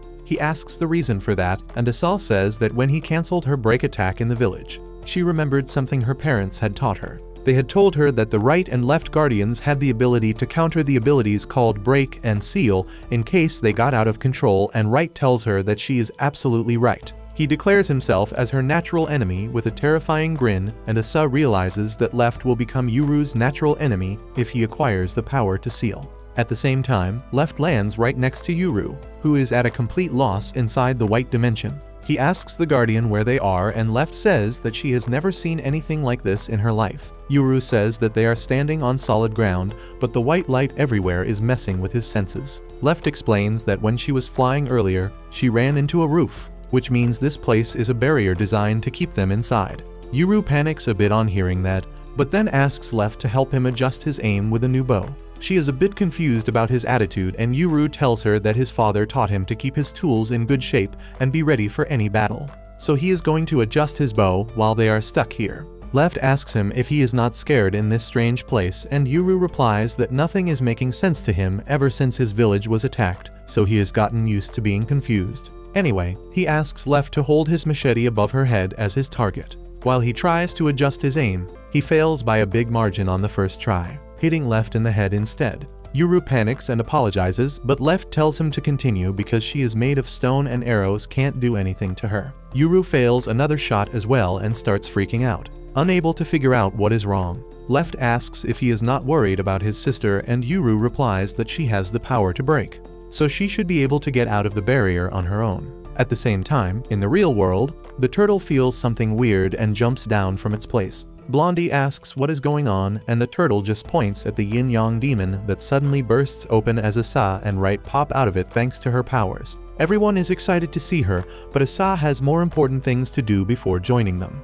She uses her powers to break the yin-yang demon's contract with its master, and then asks the doctor for her blood. She splashes the vial of blood on the yin-yang demon to form a contract with it, and it instantly accepts her as its new master. The demon starts cuddling with Asa, who is taken aback at how friendly it is. She asks if it swallowed her brother, and as soon as the demon affirms, Asa frantically asks it to spit him out. The very next moment, the demon spits out Yuru and Left, who don't waste a second as they turn their weapons against it. Asa asks them to stop because the demon is on their side, and Yuru tells her to explain before he shoots. Asa tells him that the demon works for her now, and Blondie adds that it might be able to tell them about their missing parents. Yuru stops on hearing this, and Asa gets to work, asking the demon about its former master. The yin-yang demon has no shame in ratting out his former owner, who is hiding outside the room. However, Asa can't see him in the dark, and he thinks he can escape. But then suddenly an arrow from Yuru pierces his shoulder. He orders Wright to capture the man, while Asa is absolutely smitten by how amazing of a hunter her brother is. At the same time, Jin is limping through the mansion, telling non-combatants to stay hidden as enemy demons creep up to him from behind. He doesn't even bother paying attention to them as his giant piranha gobbles them up, and the smaller one spits grenades at the demon wielders hiding in the shadows. He doesn't hesitate in getting his hands dirty either, and once his piranha has gobbled up the demons trying to ambush him, he shoots their master at point blank. Just then, Gabby comes there and reports that she dealt with 5 weaklings on the way, but she didn't recognize any of them. Jin tells her that he didn't recognize anyone either when suddenly, he notices someone behind him. He turns around to shoot, but to his surprise, the man is already defeated with an arrow sticking out from his arm. Jin realizes that Yuru took this guy down, but he is confused about where is he shooting from. Yuru is currently on the roof of the mansion, pretending to be Batman with a bow. He suddenly senses someone in the bushes, but then decides against shooting the guy, and instead changes his position. Meanwhile, the samurai guy hiding behind the bushes figures out that he can't win against Yuru in a head-on fight because he will be shot dead before he can even get close to him. He decides to call it quits because he doesn't want to die like the other fools in this hastily assembled team. Meanwhile, another attacker decides to run away because he has already lost his demons, but as he tries to cross the gate, he bumps into something and falls down. He freaks out as he sees a giant eye, and just then, Baldy comes there with a crowbar and smacks the living daylights out of him. Soon, everyone gathers around the damaged rooms and Yuru tells Jin that there has to be better ways to entertain guests than by making them fight intruders. Jin apologizes and thanks Yuru for helping them, and he bluntly replies that he doesn't care about them and he did everything to find his parents. Just then, Gabby also arrives there and immediately starts beefing with Yuru. Asa somehow manages to calm them down because they need to deal with the attackers they have captured alive. Gabby asks Jin what are they going to do with them, and he replies that the master will make the decision, but they can interrogate them till he returns. Blondie steps up for the job and goes to the punk who previously owned the yin-yang demons. The punk replies that he was paid a huge amount of money to kidnap the twins, but he doesn't know who his employers were. Blondie doesn't even bother asking questions and summons his turtle on the punk's lap, crushing his legs instantly. He agrees to talk now and Blondie asks him who hired him. The punk swears on his mama that he doesn't know anything, and he met everyone on the team for the first time in his life. He thinks that a bearded guy in a camo jacket was the leader, and Baldy gasps on hearing that because he pretty much demolished that guy's brain. Jin is disappointed to hear this and then asks the punk if he knows anything about the twins' parents that disappeared from a flight. He swears again that he doesn't know anything at all and Yuru feels disheartened on hearing that. No one else knows anything as well. And Asa apologizes to him because she knows he came here just to find out their parents, but they don't have any leads. Just then, Jin asks if anyone else has questions for this guy and Asa raises her hand. She asks the punk the names of his demons and he replies that he calls them things like hey or you, because they are livestock and he is not wasting his energy naming them. He says that they will get carried away if they get names and his answer pisses off Gabby. She puts the punk's head inside her jaw demon's mouth, pressing it just enough to draw blood from his head. The man fears that he is going to get the real attack on Titan experience, but then Gabby decides to spare his life and returns to her room. After that, Asa decides to name the demons herself, and they start cuddling with her because they are really happy to hear that. She tells them not to get their hopes too high because she is only their temporary master and then asks them to become smaller as their big size is a bit uncomfortable. They turn into cute semicolon demons with that, and Yuru decides to strike up a conversation. He asks Asa if she is used to assassins attacking her like this, and she affirms, saying that the village has sent numerous people to kill her. Suddenly, Yuru points at her eye patch and asks if she lost that in an attack too. Everyone goes silent on hearing this and Asa affirms. But then she decides not to hide anything from her brother. She tells him that she once died at the hands of an assassin from the village and Yuru doesn't know how to process this information because Asa is clearly alive in front of him. The shock makes Yuru relive the time that he himself almost died. A few days before his parents would run away from the village, he and his father had gone out hunting when he was ambushed by a bandit. The goon had him pinned down to the ground with a knife mere inches from his face. Realizing he had to kill or be killed, Yuru stabbed the bandit in the stomach, and at the same time, an arrow pierced the bandit's neck, causing him to die instantly. The arrow was shot by Yuru's father, who immediately ran to check if his son was okay. Upon noticing the bandit's blood on his clothes, he realized the incident traumatized Yuru. He hugged and apologized to Yuru, but told him not to forget the intent to kill because he will probably experience it many times in the future, and he should never hesitate to fight back against those who wish to harm him. After the lecture, Yuru watched as his father disposed of the body, but no matter how much he tried, he couldn't calm down. His father reassured him that this anxiety was normal, and that in such moments, he should take deep breaths and let the fear disappear. He emphasized that it was important for hunters like them to master such a skill, because when they are facing beasts, they must think clearly and fearlessly to survive. Later that night, as they sat by their campfire for dinner, Yuru's father instructed him not to tell anyone in the village that he was attacked by a bandit. Yuru was confused by this because he thought they should warn everyone in case the bandits' allies decided to attack the village as revenge. But his father was sure the bandits would not attack and convinced Yuru to act calm and pretend like nothing happened. The next day, as soon as the two returned to the village, the nosy neighbors asked if they were okay because it was unusual for them to stay overnight in the woods. Yuru's father confidently replied that they lost track of time while hunting, and when asked where all their game was, he told them to mind their own business. But this was not the end of the interrogation. Moments after returning home, they were greeted by Granny Yamaha, who said everyone was very worried when they didn't return last night. The father tried to act normal, but she walked straight toward Yuru and asked him about the blood on his clothes. When Yuru had no answer, his father casually answered that the blood is from the rat they ate for dinner and quickly changed the subject by asking where Asa was. Yuru and his father then went down to the basement where Asa and Yuru's mother were anxiously waiting for them. Upon seeing both father and son in one piece, they were immediately flooded with relief. Although he felt bad about lying, Yuru reassured Asa that nothing bad had happened, and that he was just tired because he was too anxious to sleep while camping out in the woods. The tense feeling in the room finally disappeared,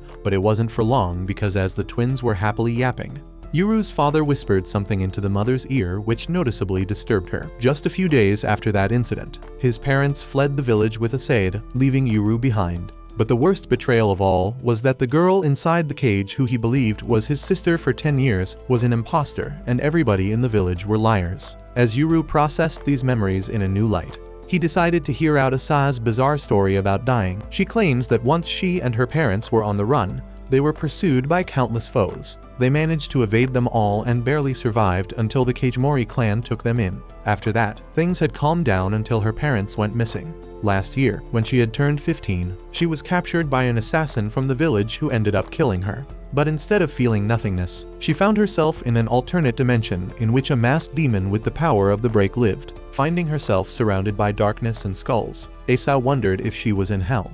Hearing this, the demon laughed and asked what kind of life she had lived to automatically assume that she ended up in hell. It then explained that they were in the land at the boundary of life and death called the Shadow Realm. Asa realized that everything that her father said about the prophecy was true, and that twins born in their village on the day when day and night are equal are destined to travel to the Shadow Realm and command demons. The demon confirmed this prophecy and explained that the villagers probably killed her in the hope of unlocking her power. It then gave her two options, to either choose death or accept the demon and its power of break. If used correctly, the demon claimed that Asa would be able to decide the fate of the world with her power.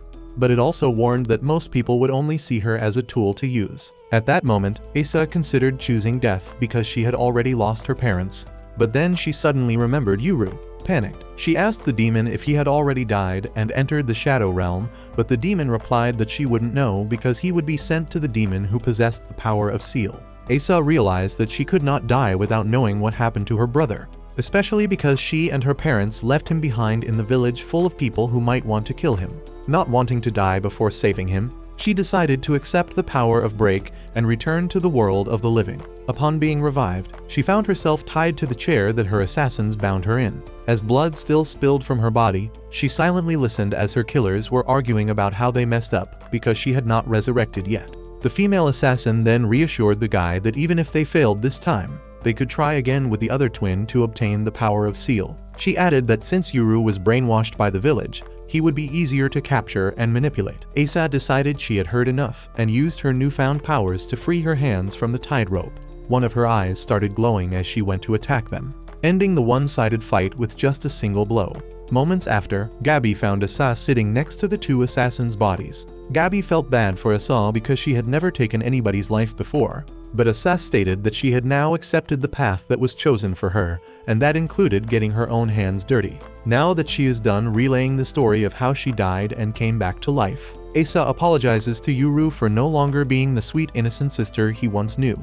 Meanwhile, Gabby returns to her room to find two straw dolls of a horse and an ox. She guesses that they are the remnants of the demons she defeated during the attack and decides to honor them by burying the dolls in the backyard. The next day, as the Kajimori clan cleans up the mess from the previous night's attack, Dara shows up at the mansion's gate and states that he has come to get Yuru. Jin immediately gets word of his arrival and informs Yuru, who wonders how to handle the situation. He realizes he doesn't really know whether he should trust Dara or the Kajimori clan and decides to hear both sides at the same time. So he asks Jin to let Dara in.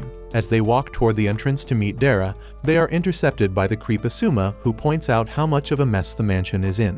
When Jin explains that the mansion was stormed by demon wielders the previous night, Asuma acts surprised. Jin finds his cluelessness hard to believe because of his keen sense of hearing and accuses him of intentionally staying out of the fight, but Asuma shamelessly claims to have slept through the whole thing. At the same time, a huge whale named Hagyr walks in and asks if an earthquake hit the mansion. Once Asuma explains the situation, Hagyr frantically looks around to see if Asa is okay, which is when he notices Yuru for the first time. He immediately recognizes him as Asa's twin and is glad to know that she finally found him. But his joy suddenly turns to fear when he notices the two giant demons right and left glaring at him. It is not every day that he finds people bigger than him. As the group continues walking to the entrance, Hagir apologizes for not being there to help during the rampage. He points out how shocking it is that the barrier around the mansion was breached and that they should stay on high alert because no place is safe anymore. As soon as they reach the front yard, Hajiru notices his father and Kagemori clan leader Gonzo's car roll up. After Gonzo, Dara exits out of the car, completely shocking Jin. Gonzo explains that he ran into Dara at the entrance and offered a ride after learning that he was Yuru's guardian. He then grabs and shakes Yuru's hand while saying that he is glad to meet him. He then starts praising and having fun with right and left while Jin examines Dara carefully. He finds it suspicious that Dara, who is from the Tadara clan, which serves the Higashi village, has arrived defenseless at the Kagemori clan's stronghold, especially when his clan has never shown themselves before. Jin is not the only one who is uneasy though, because even Gonzo is secretly wishing to kill Dara on sight. Yuru senses the hostile energy and wonders what the Tadara clan has done to the Kagemoris to deserve such hatred, but he tosses those thoughts aside for now. Instead, he confronts Dara, right, and left for not telling him that he could obtain the powers of Seal if he died. Dara answers that he couldn't be sure whether the legends were true, and he knew that if he told Yuru, he would carelessly risk his life if his sister was put in danger because he would have a false sense of security. Right and left support Dara, saying that there is no guarantee that he will be resurrected if he dies. Left adds that the last time twins like Ase and Yuru were born 400 years ago, one of them failed to come back to life after dying. Yuru and Asa are stunned into silence after hearing this, but Gonzo quickly changes the mood by saying that such conversations are not meant to be had on an empty stomach and asks if everyone is hungry. Since everyone is tired from the previous night's battle, they drool at the thought of food, so Gonzo orders his butlers to arrange breakfast. As everybody walks back inside the mansion to eat, Asa is just super happy to have breakfast with her brother after 10 whole years. Gonzo leads everyone to the hall to have breakfast together, but it is completely thrashed after the fight last night. Hagir asks if he should fix it and Gonzo tells him to go ahead. Hagir steps into the room and summons his first demon, a white flame on his shoulder. Right and left are surprised to see the flame demon, but what shocks them even more is their ability. Hagir simply moves his hand in the direction of the damaged floor, and it is instantly repaired, even though it is just a white blot. He then summons his second demon, a black flame, and uses its power to fill colors and texture in the floor he just repaired. He repeats the same process with the broken windows and furniture, and soon, the room is back to its original condition. Yuru can't believe what he just saw, so he examines the floor himself and then asks Hagir how did he do it. The whale tells him that his demons are called Black and White. While White can fix anything he wants, Black can use its ability to fill in the details about the item. Yuru doesn't even know what a manga is. Dara, on the other hand, has heard Hagir's name. The whale is a bit embarrassed about being recognized and says that he makes a decent living from his work. Also, because the Kagemori family has a ruthless reputation, he doesn't tell anyone that he is one of them. Dara is surprised to hear that, and Hagir decides to drop an even more unbelievable fact on him. He reveals that he, Asuma, and Jin are brothers, with him being the oldest and Jin being the youngest of them. Yuru can't believe that a grumpy uncle like Jin is the youngest brother, and Jin is pissed about his reaction. Hagir then adds that they are brothers from different mothers, which is why they look different. Asuma says that as the eldest son, Hagir is the heir of the Kagemori family, and tells Yuru that being friends with him will help him later in life. Hagir immediately refuses to take command of their sketchy family because he is satisfied with his peaceful and respectable career. Dara immediately heads over the wooden pillar and tells Hagir that his art is incomplete because the wood he repaired is black and white. Hagir replies that the color from the surrounding will naturally bleed into the repaired wood, so it will look natural. But then suddenly, he notices something unusual. He gets mad at himself because he got the details of the pillar wrong because it should have worn out edges because it is quite old. He finds that he made the mat wrong too because it should be more damaged. He decides to redo it properly, but Jin tells him to shut it because they need to have breakfast first. Soon, the servants arrive there with food and Gonzo tells everyone to sit wherever they want because they are a modern family and traditional seating patterns are not important to them. Yuru notices two tiny sumo wrestlers carrying a bunch of pillows towards him. He keeps staring at the two tiny creatures in disbelief as a servant comes to pick the pillows up and tells him to take a seat. The mini sumos then lay out pillows for right and left, who tell Gonzo that it isn't needed because they don't eat human food, but he says that they treat all their guests equally. Soon, everyone starts eating and Jin asks Dara how did he find out that Yuru was here. Dara replies that it is a secret, so Jin asks him if the Higashi village was behind the demon wielders that attacked the mansion last night. Dara cheerfully replies that he has got no clue about it, and then adds that he has no reason to attack the twins. Jin says that the timing is really uncanny because the attack started just as Yuru entered the mansion. Meanwhile, Yuru is busy eating and Asa is busy fangirling after him. Jin asks Dara if it is true that members of the Tadara family can slip through barriers, and he replies that he cannot cross the barriers of other families. Dara then turns his attention to Asa, asking if the Kagemori clan has been treating her well. Asa coldly tells him not to worry about her because she is fine here. She claims that assassins can't target her in the Kagemori mansion, but they somehow broke in last night. The doctor says that she doesn't want Asa going out of the mansion because assassins are always waiting outside. However, there are times when they can't give her enough medical care in the mansion,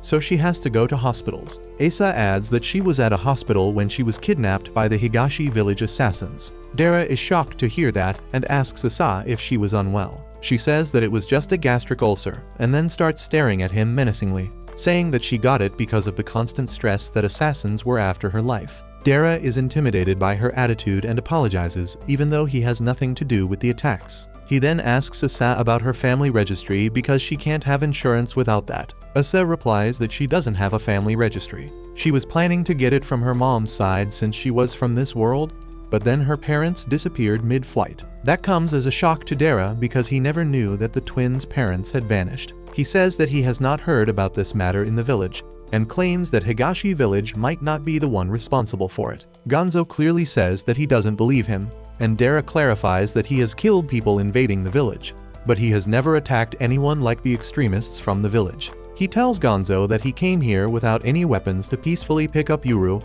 and to prove that he doesn't want to fight. He adds that it might have been someone from the Kagemori family who attacked the twins' parents because he knows they all don't believe in the same thing. Dara then asks Gonzo what does he want to do with the twins, and the old man replies that the power of the twins always brings chaos in the world. He wants Yuru and Asa to be the final set of the ill-fated twins, and to destroy the Higashi village so that no other twins are produced. Gonzo starts slandering the Higashi village, saying it is an outdated place that still dreams of conquering the world. But times have changed, and they can't be allowed to do as they please. He declares that as descendants of the village people, it is their responsibility to bring it down for good. However, Asuma immediately objects to that idea. He says that only those who are chosen by gods have special powers, and they should use their abilities to peacefully govern the world. He wants the Higashi village to continue to exist, but under the supervision of a capable organization. Yuru hears everything keenly and turns to his guardians, saying that when he asked if the twins are cursed children who bring destruction to the world, they immediately denied it. They claimed that it was people trying to use their power who started the wars. Yuru says that he felt relieved when he heard that he isn't being blamed for anything, and he felt like he deserved to live. With that, he finishes breakfast and then points at Asa, saying that she apologizes for everything, even things that are not her fault. He asks who is making her feel that everything is her fault. He wants to know why should anyone dictate their lives when they aren't harming anyone. Yuru says that since the Kagemori family isn't a monolith, he wants the extremists to listen to what he has to say. And he asks Dara to pass this message to everyone in Higashi village as well. He declares that he has no intention to run or hide, and anyone who wants to attack him can come at him with their full strength. He will defeat them, and then get all the information he can out of them. Dara tries to calm him down, but then suddenly Asa gets up and calls Yuru the biggest idiot the world has ever produced. Yuru is intimidated by her, and Asa tells him that he can be so confident only because he doesn't know how it feels to have assassins constantly trying to kill him. She says that she doesn't want him to go through what she faced, and he should run and hide to keep himself safe. Asa turns to the guardians so that they can talk some sense into their master, but they are literally gleaming with joy on hearing that Yuru plans to fight, and they will get plenty of action. Gabi also agrees with Yuru, saying that he wants to take half of Asa's burden, so it is a good thing. Well, Yuru never thought about it that way, and he feels uncomfortable being made a hero when he was just trying to be a Sigma male. Just then, Gonzo asks Yuru if he wants to join the Kagemori family because then he will be safe and comfortable. Yuru instantly refuses, saying that Gonzo called the village a miserable place that needs to be destroyed. However, he was born and raised there, and there are people he cares about in the village. He thanks Gonzo for trying to help, but declares that he can't be with the people who attacked his village. He wants to look for his parents first before doing anything else. but even Dara doesn't want him to go looking for heat right now. Anyway, Dara asks Gonzo and Asa if they can leave now, and Asa suddenly bows before him and the Guardians, asking them to keep her brother safe. With that, they head outside and Asa stops right in front of the gate, telling Yuru that she doesn't cross the border or she will be attacked by people who want her power. Yuru recalls how Asa couldn't leave the cage in the village and thinks that her prison has become bigger, but she is still not free. Just then, Asa shows him a picture of their parents before they vanished, and Yuru, along with his demons, freaks out because they have never seen a photograph before. Asa decides to show him how a camera works by clicking a selfie. And while Yuru is flabbergasted and impressed by it, she is glad that she managed to trick him into getting a picture. Right and left want a picture too, but unfortunately, cameras don't usually capture demons. Yuru then asks Asa to show him the picture of their parents again because he hasn't seen them in 10 years. Asa says she will send him a printed version soon, and Yuru is really happy to hear that. She asks him for his address, but he doesn't remember it, and Asa's plan to know his address fails. She tries asking Dara, but he doesn't trust her enough to share any personal information. Jin says that it will be nice if they have a way to share updates and asks for his email address, but Dara doesn't want that either. Jin has a better idea, and he gives him a business card for a bar that his family runs. He tells Dara to take his name, and the bar will help them communicate with each other. Dara gladly accepts it because he plans to drink on Jin's tab. He then thanks the Kagemori family for breakfast and leaves their barrier, but before they go, Asa has one final thing to tell Yuru. She tells him that their parents were heartbroken to leave him in the village. They wanted to take him along too, but Granny Yamaha got in their way and they could barely leave with her. Yuru gets emotional on hearing this and says that this information alone made coming here worth it. Asa can't control herself on hearing that and rushes outside the barrier to hug him. Yuru is taken aback by this, and then Asa puts her hand on his back, telling him to take care. She runs back inside with that, and as the gate closes, Yuru falls to his knees. Everyone is worried that Asa did something, but Yuru says that he let his guard down, and if this was a bear, he would be dead. He then starts crying, saying that this girl is definitely Asa because she used to put her hand on his back just like this in the past. Meanwhile, Asa tells Jin not to put a spy behind her brother because trust is important, and he agrees, but apparently Asuma does not, and he sets a butterfly to tail Yuru. A few minutes later, Yuru and his group exit the Kagemori estate, and Dara starts thinking about how he is going to drink on Jin's tab in the bar he told him about. Suddenly, he notices Yuru looking a bit gloomy, so he decides to change his mood by saying that since they are already in the middle of the city, they should explore it and learn more about the world. Yuru doesn't understand what he is talking about, but soon, Dara takes him to a boat and he can't stop staring through the window while his demons enjoy themselves on the boat's roof. Next, Dara takes him to ride the metro and Yuru freaks out once again. But once they go to a race course, he feels completely out of place because everyone else is screaming like crazy. Once the race is over, Yuru starts talking about the horses here are bigger and faster than the ones in the village. He already likes the horse that won the race and asks Dara how much would it cost. Dara can't even calculate the price of a racehorse and tells Yuru to forget about it, offering to buy him other essential things he needs to live here. Yuru immediately tells him that he needs arrows desperately because he doesn't have enough of them for all the enemies coming after him. Dara starts thinking about where he can find arrows, but then Yuru says that he can make them himself if he has the right material, and that solves his dilemma. He immediately takes Yuru to Home Depot, where the boy and his two demons are dumbfounded on seeing so many things on sale at once. Dara asks him to chill and name the things he needs, and Yuru says that he needs bamboo, thread, and a knife. He plans to use the feathers he sold to Dara the other day as the arrows fletching. However, the main concern he has is if the Home Depot sells deer, because he wants to boil deer skin and organs to make a natural glue. Dara is disgusted just by the idea and tells Yuru to use wood glue like a civilized guy instead. Once they have everything, they go to the counter where the receptionist turns out to be a special case who can see left and right. Her mind goes blank on seeing the two demons, so she switches to autopilot and scans all the items, before telling her manager that she needs a break because she is seeing things now. Right and left also notice that and tell Yuru that the girl could see them even though she is just an ordinary human. And Dara says that sometimes humans can see demons if they are sleep deprived. Next, Dara takes Yuru shopping for clothes and he freaks out thinking that mannequins are scarecrows. Dara tells him to pick whatever he wants and the edgelord goes for a black jacket because it will hide bloodstains well. Dara tells him to get some underpants too, but Yuru prefers a loincloth like they do in his village. Suddenly, he remembers something important and tells Dara that when he used to hunt in the forest, some bandits tried to attack him. Obviously, they were no match for him, and he killed them first. But he noticed something strange about them. Their hands were too clean compared to the village people whose hands and nails have so much dirt that it can never be washed away. However, the most important thing was that one of them was wearing underpants like these, and now Yuru is certain that the bandits were assassins sent by the modern world to kill him. Right and left, however, think that the opposite is more possible. They tell Yuru that the village must have sent the assassins and made them dress like outsiders so that he wouldn't suspect them when he died and got the ability to seal. Yuru says that even though he wants to believe that his village wouldn't do this to him, he can't fully trust them now. Dara tells him that only he and a few other people know the way to enter the Higashi village, and Yuru is pleased to hear that because it narrows down the list of his targets. Left asks him if they are going to attack those people, and Yuru affirms, saying that they will strike them down while they are not ready. Dara was low-key expecting that from them, and Yuru says that they need to secure the high ground because that is how hunters win fights. On that note, he tells Dara that they are being followed, but he already knows about it. He says that there are 3 guys following them and tells Yuru to not look back. Yuru thinks that they might be from the Kajimori clan and tells Dara that his plan of hiding from them might have gone down the drain because he was in the selfie clicked by Asa.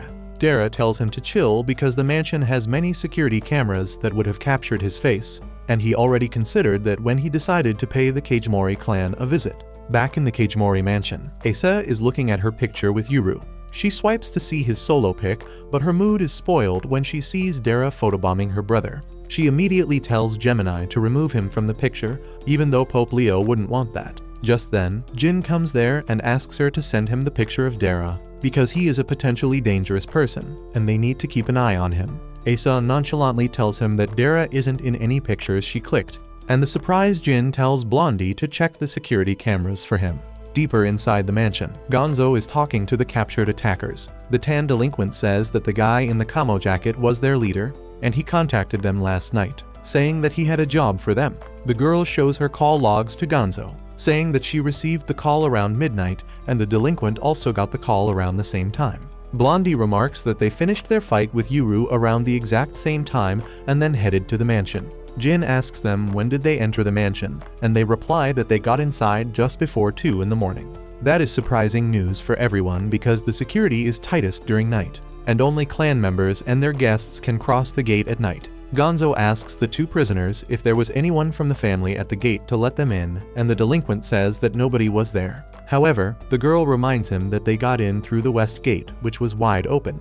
This is the greatest shock for Gonzo and others because there is no west gate in the mansion. The delinquent is sure that they entered through the west gate, but Jin tells him that the entire western side is a wall. Gonzo decides that he can't trust the prisoners, so he tells his guard Kuro to do his job. Kuro steps forward and summons his demon, which is a pair of arms sprouting from his back. The arms grab the girl's demons and she freaks out, but Gabby tells her to relax because Kuro is not going to hurt anyone. He then summons his second demon, which is a talking book that reads everything about the 2 demons and their owner, including her address, her parents' divorce, and the medical bills of her ill mother. Kuro stops his talking book for a minute to give the poor girl some privacy and reads the rest of the details himself. Once he is done with the demons, he goes for the yin-yang demons currently working for Asa and reads the history of the thug who previously owned them.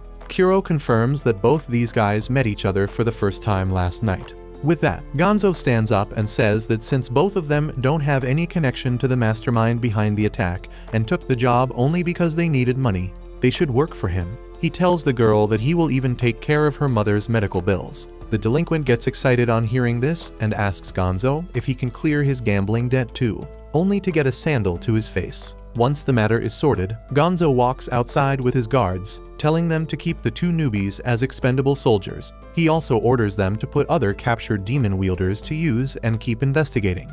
And once they find the mastermind, he wants them to kill that bastard and everyone associated with him. Meanwhile, Asa and others start working on cleaning the mess and repairing the house, and the delinquent asks Asa if he can have his demons back. She tells him to apologize to them and come up with names for them, and he immediately agrees. However, the yin-yang demons are not ready to forgive him yet, and Gabby suggests Asa to keep them permanently because they have cool abilities. On the other hand, Yuru and Dara leave the supermarket with the spies still following them. Yuru regrets leaving Dara's machete back at Kajimori house, but he is glad that happened because he didn't want Yuru to swing a machete in the middle of the city.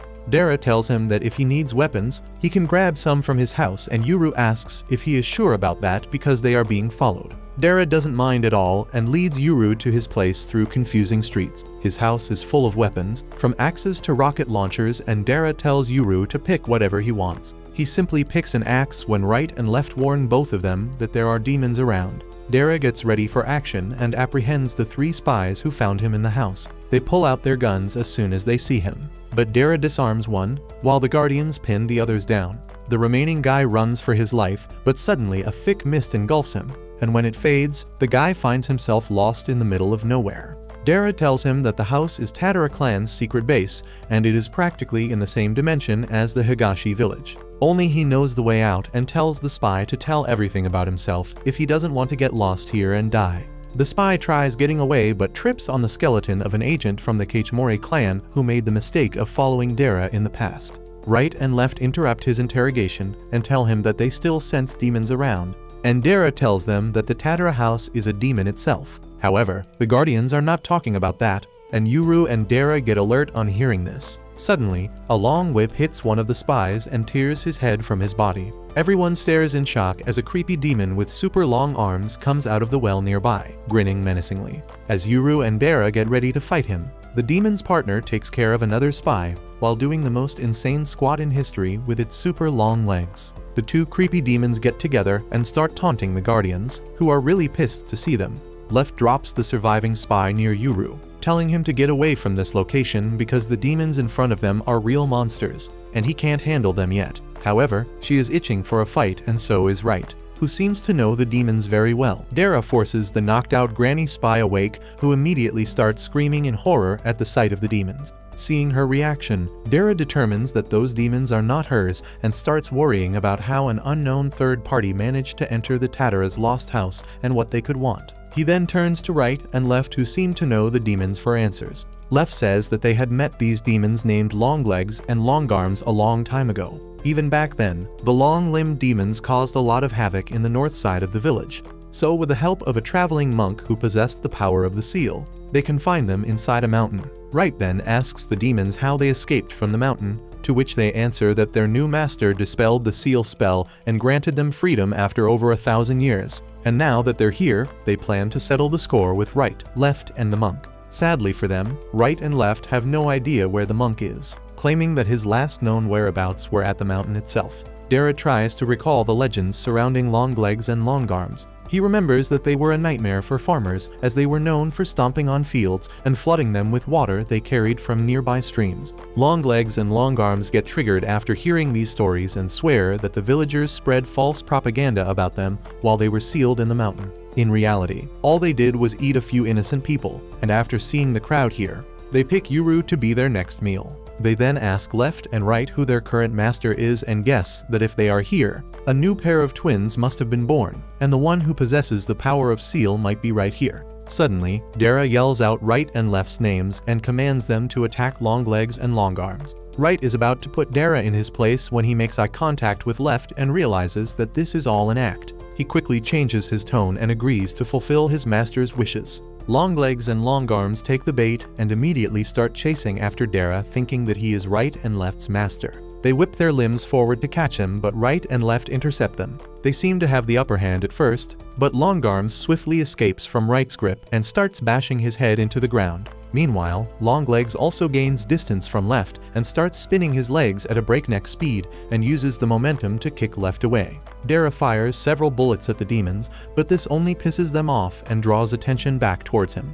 Longarms swats the gun, splitting it in half, and goes for a second attack, but Right blocks his path. At this point, the demons realize that nobody is using the power of seal and guesses the wielder is not here after all. They begin relishing the idea of destroying Left and Right, who are much weaker without seal helping them. In the meantime, Dara sneaks away and reaches Yuru and the granny, who are hiding behind some rocks. He thanks Yuru for taking cover without being told to, but Yuru ignores this and instead starts grilling Dara about whether he is hurt and why he lied about being Right and Left's master. Dara explains that he is just doing his duty as Yuru's guardian and also because he promised Assad that he would keep him safe. Yuru is still mad and insists that he can also fight. The granny spy is stunned to hear this and asks how on earth can such a little guy dream to face Longlegs and Longarms. He quickly shuts her up by pointing his axe at her, and Dara takes the chance to ask if she works for the Cagemoris or Higashi village. She quickly confesses that she was sent by the Cagemoris, but Yuru demands more details because not all Cagemoris are the same. Scared at the sight of his axe, she reveals that it was the second son, Asuma, who sent her. She claims that she was instructed to simply tail Yuru and Dara without harming them, and that she never expected to be dragged into this terrifying demon mess. Dara determines the granny to not be a threat and requests her to help as she must at least be a demon wielder. However, Granny points out that she and the other spies left their demons behind because right and left would have easily detected them while they were being followed. Dara yells at her for being useless, which is when she suggests they just leave Longlegs and Longarms behind in this realm, just as the Tataras have trapped other spies. Dara guesses that this plan won't work since the demons and their master probably know how to get in and out on their own. Yuru then suggests that he hunt down the master, who is probably somewhere close by as demons prioritize protecting their master. Dara considers this idea, especially because Longlegs and Longarms don't seem to be paying attention to Yuru. So they finally decide to split up, with Dara continuing to pose as right and left's master as Yuru, and the granny look for the unknown demon master. The granny trembles in fear at first, but she quickly toughens up and reveals several concealed knives, saying that she is only helping so that they can leave in time for her to cook dinner for her husband. Dara attempts to sneak into the house's armory from behind, but Longarm spots him and destroys the wall next to him with a swing. Dara barely gets away from the relentless attacks, and thankfully, Right arrives and stomps on the arm right on time. Longarms immediately grabs Right by his legs and spins him around to launch him into the air. Dara is amazed at how long the demon's arms can go, and is relieved to see that the demon's attacks made the armory easily accessible. While Longarms holds defenseless right up in the air, the twin demons begin planning how they should kill everyone. Longlegs suggests that they kill his master first, because it would be more satisfying to kill right and left after they have been robbed of their master. Longarms likes the idea, but before they can continue, a giant bullet pierces through Longlegs' eye. The demons freeze in shock as they have no idea what hit them. Dara, who has camouflaged himself on the ground far away, takes aim with his sniper rifle again. Thinking that he has the advantage since these demons who were trapped in a mountain for thousands of years have no clue about modern technology. He shoots again, and this time blows a chunk out of Longarm's leg and Longlegs' second eye. The back-to-back hits cause Longlegs and Longarms to lose their grip on left and right, who immediately drag the weakened demons and throw them at each other. However, the demons soon recover enough to stack on top of each other and attack as a unit. With the higher vantage point, Longarms immediately spots the granny hiding in the nearby bushes and grabs her. He then offers her to Longlegs as a snack to help him heal. As the granny is brought closer and closer to the demon's mouth, she wets her pants and snitches that Yuru is the twin who is destined to get the power of Seal. This successfully stops the demons in their tracks for a moment as they decide what to do.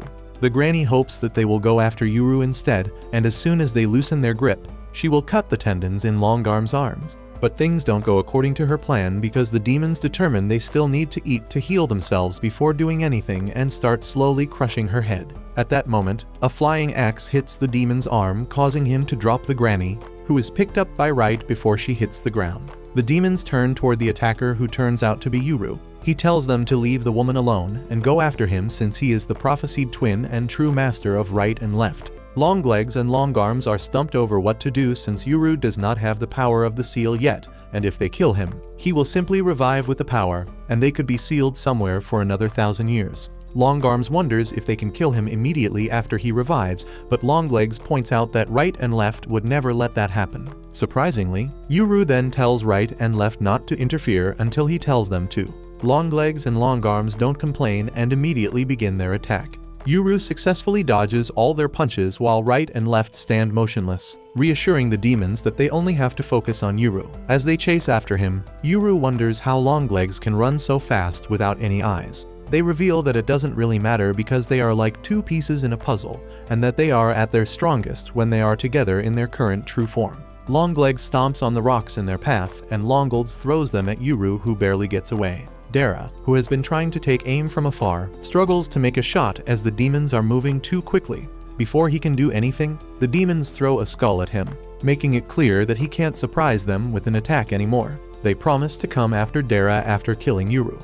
Meanwhile, Yuru continues skirting around all the obstacles that the demons throw at him and then hides in the back of the Tadara house. The demons lose sight of him for a moment, allowing him to change course. But it doesn't last for long as the demons spot him and crush him with an uprooted tree. Seeing Yuru lay still on the ground, the demons start scheming over what to do. They think about cutting his tongue out so he can't ask for right and left's help while they kill him. But as they are laughing, Yuru opens his eyes and the demons are filled with overwhelming fear. While Yuru raises his arm in the air and forms a fist, the demons suspect that he already has the power of the seal and that he was simply hiding it to wait for the perfect opportunity to win.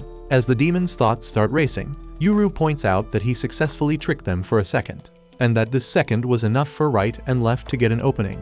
He then orders right and left to do as they wish, who are already right behind the demons. Before they can react, right and left use their true forms to split Longlegs and Longarms. After that, the fight becomes one-sided with right ensuring the demons don't reunite, while left swiftly defeats Longarms in an underwater fight and Dara fires a bullet to behead Longlegs. Both the demons ultimately disintegrate into fine mist, leaving behind only their relics. Left looks at the relics and says that they still possess a lot of power, and that the demons could have been gods if they used their powers for good. Right pats Yuru on the back and commends him for pulling off the bluff. Yuru nods and shares that he remembered Ase unleashed her break power by first closing and then opening her first, so he figured that it would be the opposite for him. All of them are impressed by his clever thinking and start praising him for defeating the demons without special powers. The moment is interrupted by Left, who suddenly crushes a butterfly in her hand, after which she claims that it is actually the demon they had been detecting ever since they left the Kagemori clan. Since its presence was so weak, they couldn't pinpoint it until now. Dara realizes that the Kagemoris probably sent the human tails to be decoys, while the butterfly demon was the true spy. The granny recognizes the butterfly to be a part of the second Kagemori son, assumes demon, and warns that killing it would not have harmed the true demon at all. Considering this a problem for later, the party moves on to survey the area to look for the twin demon's master. Yuru leads everyone to a spot at the back of the house where he recalls Longlegs and Longarms had avoided striking.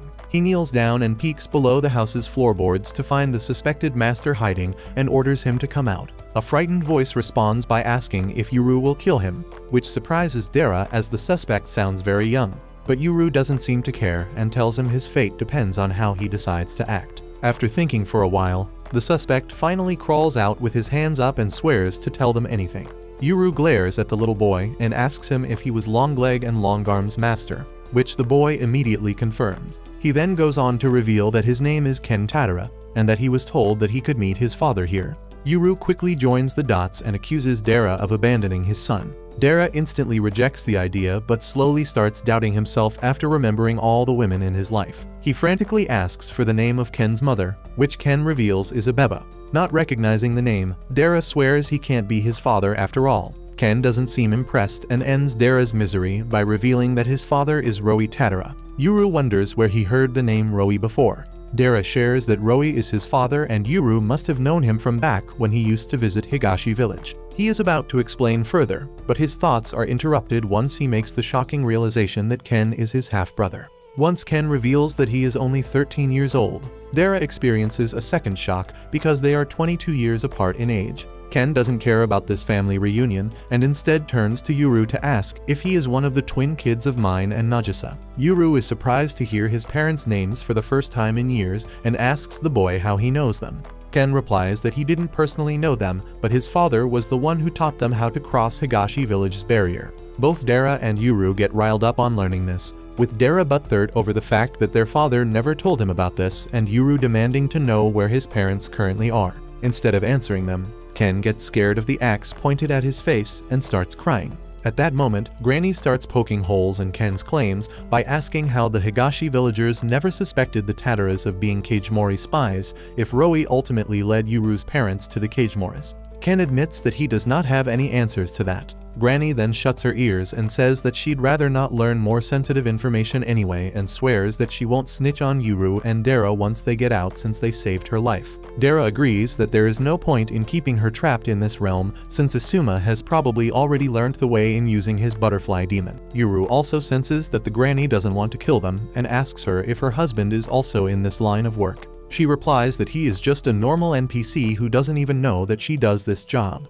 Yuru feels reassured after hearing this and decides to let her go. Before leaving, Granny asks if she can bury her fellow spies that were killed upon entering the Tatara realm since they don't have any family to mourn them. Dara permits her to do so and Yuru offers to help, which surprises Granny. She tells Yuru that she doesn't get how he talks about killing so easily while also helping to bury his enemies. Yuru explains that bodies must be buried to avoid spreading diseases like the plague, revealing that his actions are not out of compassion but out of the hardships he experienced in the village. While they bury the bodies, Ken shyly thanks Dara for killing Longlegs and Longarms. This gets Yuru thinking about how the contract between a master and his demons are made from blood, and he asks how the contract is peacefully dissolved in cases when the master doesn't die. Dara answers that both the demons and the master can agree to dissolve the contract, and that the term master doesn't mean that they are superior to the demons. Yuru then turns to right and left and asks if this is true for the also. Left confirms and says that if Yuru asked them to, they would return to Higashi Village's entrance, even though they'd prefer staying with him because it gives them freedom. Right and left then stare down Ken and warn him against freeing demons willy-nilly because very few demons are as nice as them. Ken shudders in fear and promises to never do it again. With that in order, left and right explain to Yuru that while the power of break releases stray demons, Seal returns them to their relic state and seals them. Soon after, Dara escorts Granny out of the Tatara base, who decides to quit as soon as she steps foot into the real world. Back in the base, Ken is asked to reveal everything he knows. Right off the bat, Ken claims not to know anything about where Yuru's parents or his own dad are. Dara wonders if Roe is even alive, which shocks Ken because he was hoping Dara would know where he is. However, Dara is just as clueless as his half-brother and claims that Roe disappeared one day without even passing down the Tatara Lost House's contract to him. Ken shares that Roe would only come to meet him and his mother occasionally, and during those times, he taught him about demons. Eventually, he stopped coming altogether, and when his mother passed away a few days ago, Ken failed to get in touch with him. Since he was all alone, he thought the best way to survive was to acquire some strong demons, which is why he freed Longlegs and Longarms. However, he quickly regretted it because they turned out to be evil and only spared Ken because he was their master. Since he couldn't let them run rampant and destroy the world, he decided to trap them inside the Tatara's Lost House dimension. Dara empathizes with Ken's absent dad story and shares how Roe suddenly dumped all the responsibilities of the Tatara clan onto him one day 10 years ago and disappeared around the same time Yuru's parents escaped. Ken then recalls that Roe once got drunk and started complaining about how Yuru's mother, who was originally from the outside world, blackmailed him into telling her the way out of Higashi Village. Since he did not like the way the village handled the matter of the prophesied twins, he ended up telling her how to escape. Ken guesses that after doing so, Roe probably had no choice but to retire out of fear of what the village would do if they found out he betrayed them. After Ken shares everything he knows, the party decides to finally return home where Hana has been waiting for them. She is relieved to see everyone return in one piece, but then quickly discovers a gambling card and Jin's bars card inside Dara's bag, making her think that they were up to no good. Immediately after that, Dara introduces her to Ken Tatara, which only makes matters worse because she believes he could be Dara's long-lost son. She struggles to hide her anger as she plans to steal all of Dara's money with a divorce. Eventually, Dara and Yuru explain the whole situation and get her up to speed. After reassuring her for the 10th time that Ken is not Dara's son, but is actually Roe's, they announce that he will be staying here for a while. She is very against this because she hates kids and there's no room in the tiny apartment anyway. Yuru tries to reason that extra hands mean extra help and that kids are a treasure. Hana hits back by asking how they're sure that Ken is truly on their side. Yuru casually replies that Ken doesn't even have the bloodlust to hurt a fly. But Hana is not satisfied with this answer. She advises Yuru to be more careful with how he judges people and demonstrates her point by suddenly strangling him from the back while explaining that although she doesn't want to kill him now, she could easily change her mind and there's nothing he could do to get out of her grasp. By the time Hana lets go, Ken wets his pants and asks if everybody from Higashi Village is crazy. Seeing his cowardice, right and left assure Hana that it is safe to keep him around even if he is scheming something because he is a huge wuss. Ken tries to earn his dignity back by handing Hana a passbook that his mother left behind, saying that it should cover the house expenses. Hana goes through it only to discover that it is very outdated and orders Dara to go to the back to update it. Once Dara returns, Hana grabs the passbook and realizes that she's hit the jackpot. She immediately changes her tune and allows Ken to stay with her forever. Dara takes a look at the passbook and is baffled to see how loaded Ken is. They then notice that Ken's account receives a huge deposit every month, and the only person who could be sending this money is his father Roey, since the latest deposit was very recent. It must mean that he is still alive. Yuru decides they should start looking for him, but Dara points out how this will be a difficult task because he doesn't have a single picture of him. Ken confirms the same, leading them to a dead end. Dara then considers tracking him down through Ken's mother, but Ken reveals that he already went to the bar that his mother used to work at after her death to ask about his father, but none of his friends knew a single thing about him. Dara figures that Roey probably hides his tracks really well in the normal world to evade the Cage Morris, and decides the only option left is to somehow get information from the people in Higashi village. Hana hates the idea of being dragged into this mess and excludes herself from this mission. After dinner, Dara sends the kids to bed. Once they are gone, Hana asks Dara what is inside the urn on the table. He answers that it contains the ashes of Ken's mother because there was no place to bury her. Hana feels sad to hear this and offers to bury the remains in a nice spot on her mountain if Ken would like it. Dara smiles and thanks her for the good idea. Meanwhile, Yuru and Ken, who are sharing the same room, struggle to fall asleep. While making small talk, Yuru tells Ken that he hopes they find his dad soon. Ken hopes for the same, especially because he needs to tell Roey that his mother died. The room remains silent after that until Ken starts crying. While holding back the tears, he tells Yuru that he hopes they find his parents too. Yuru is touched but doesn't say anything further. But that's where this video ends. Remember to like and subscribe to the channel. Thanks for watching, and I'll see you next time.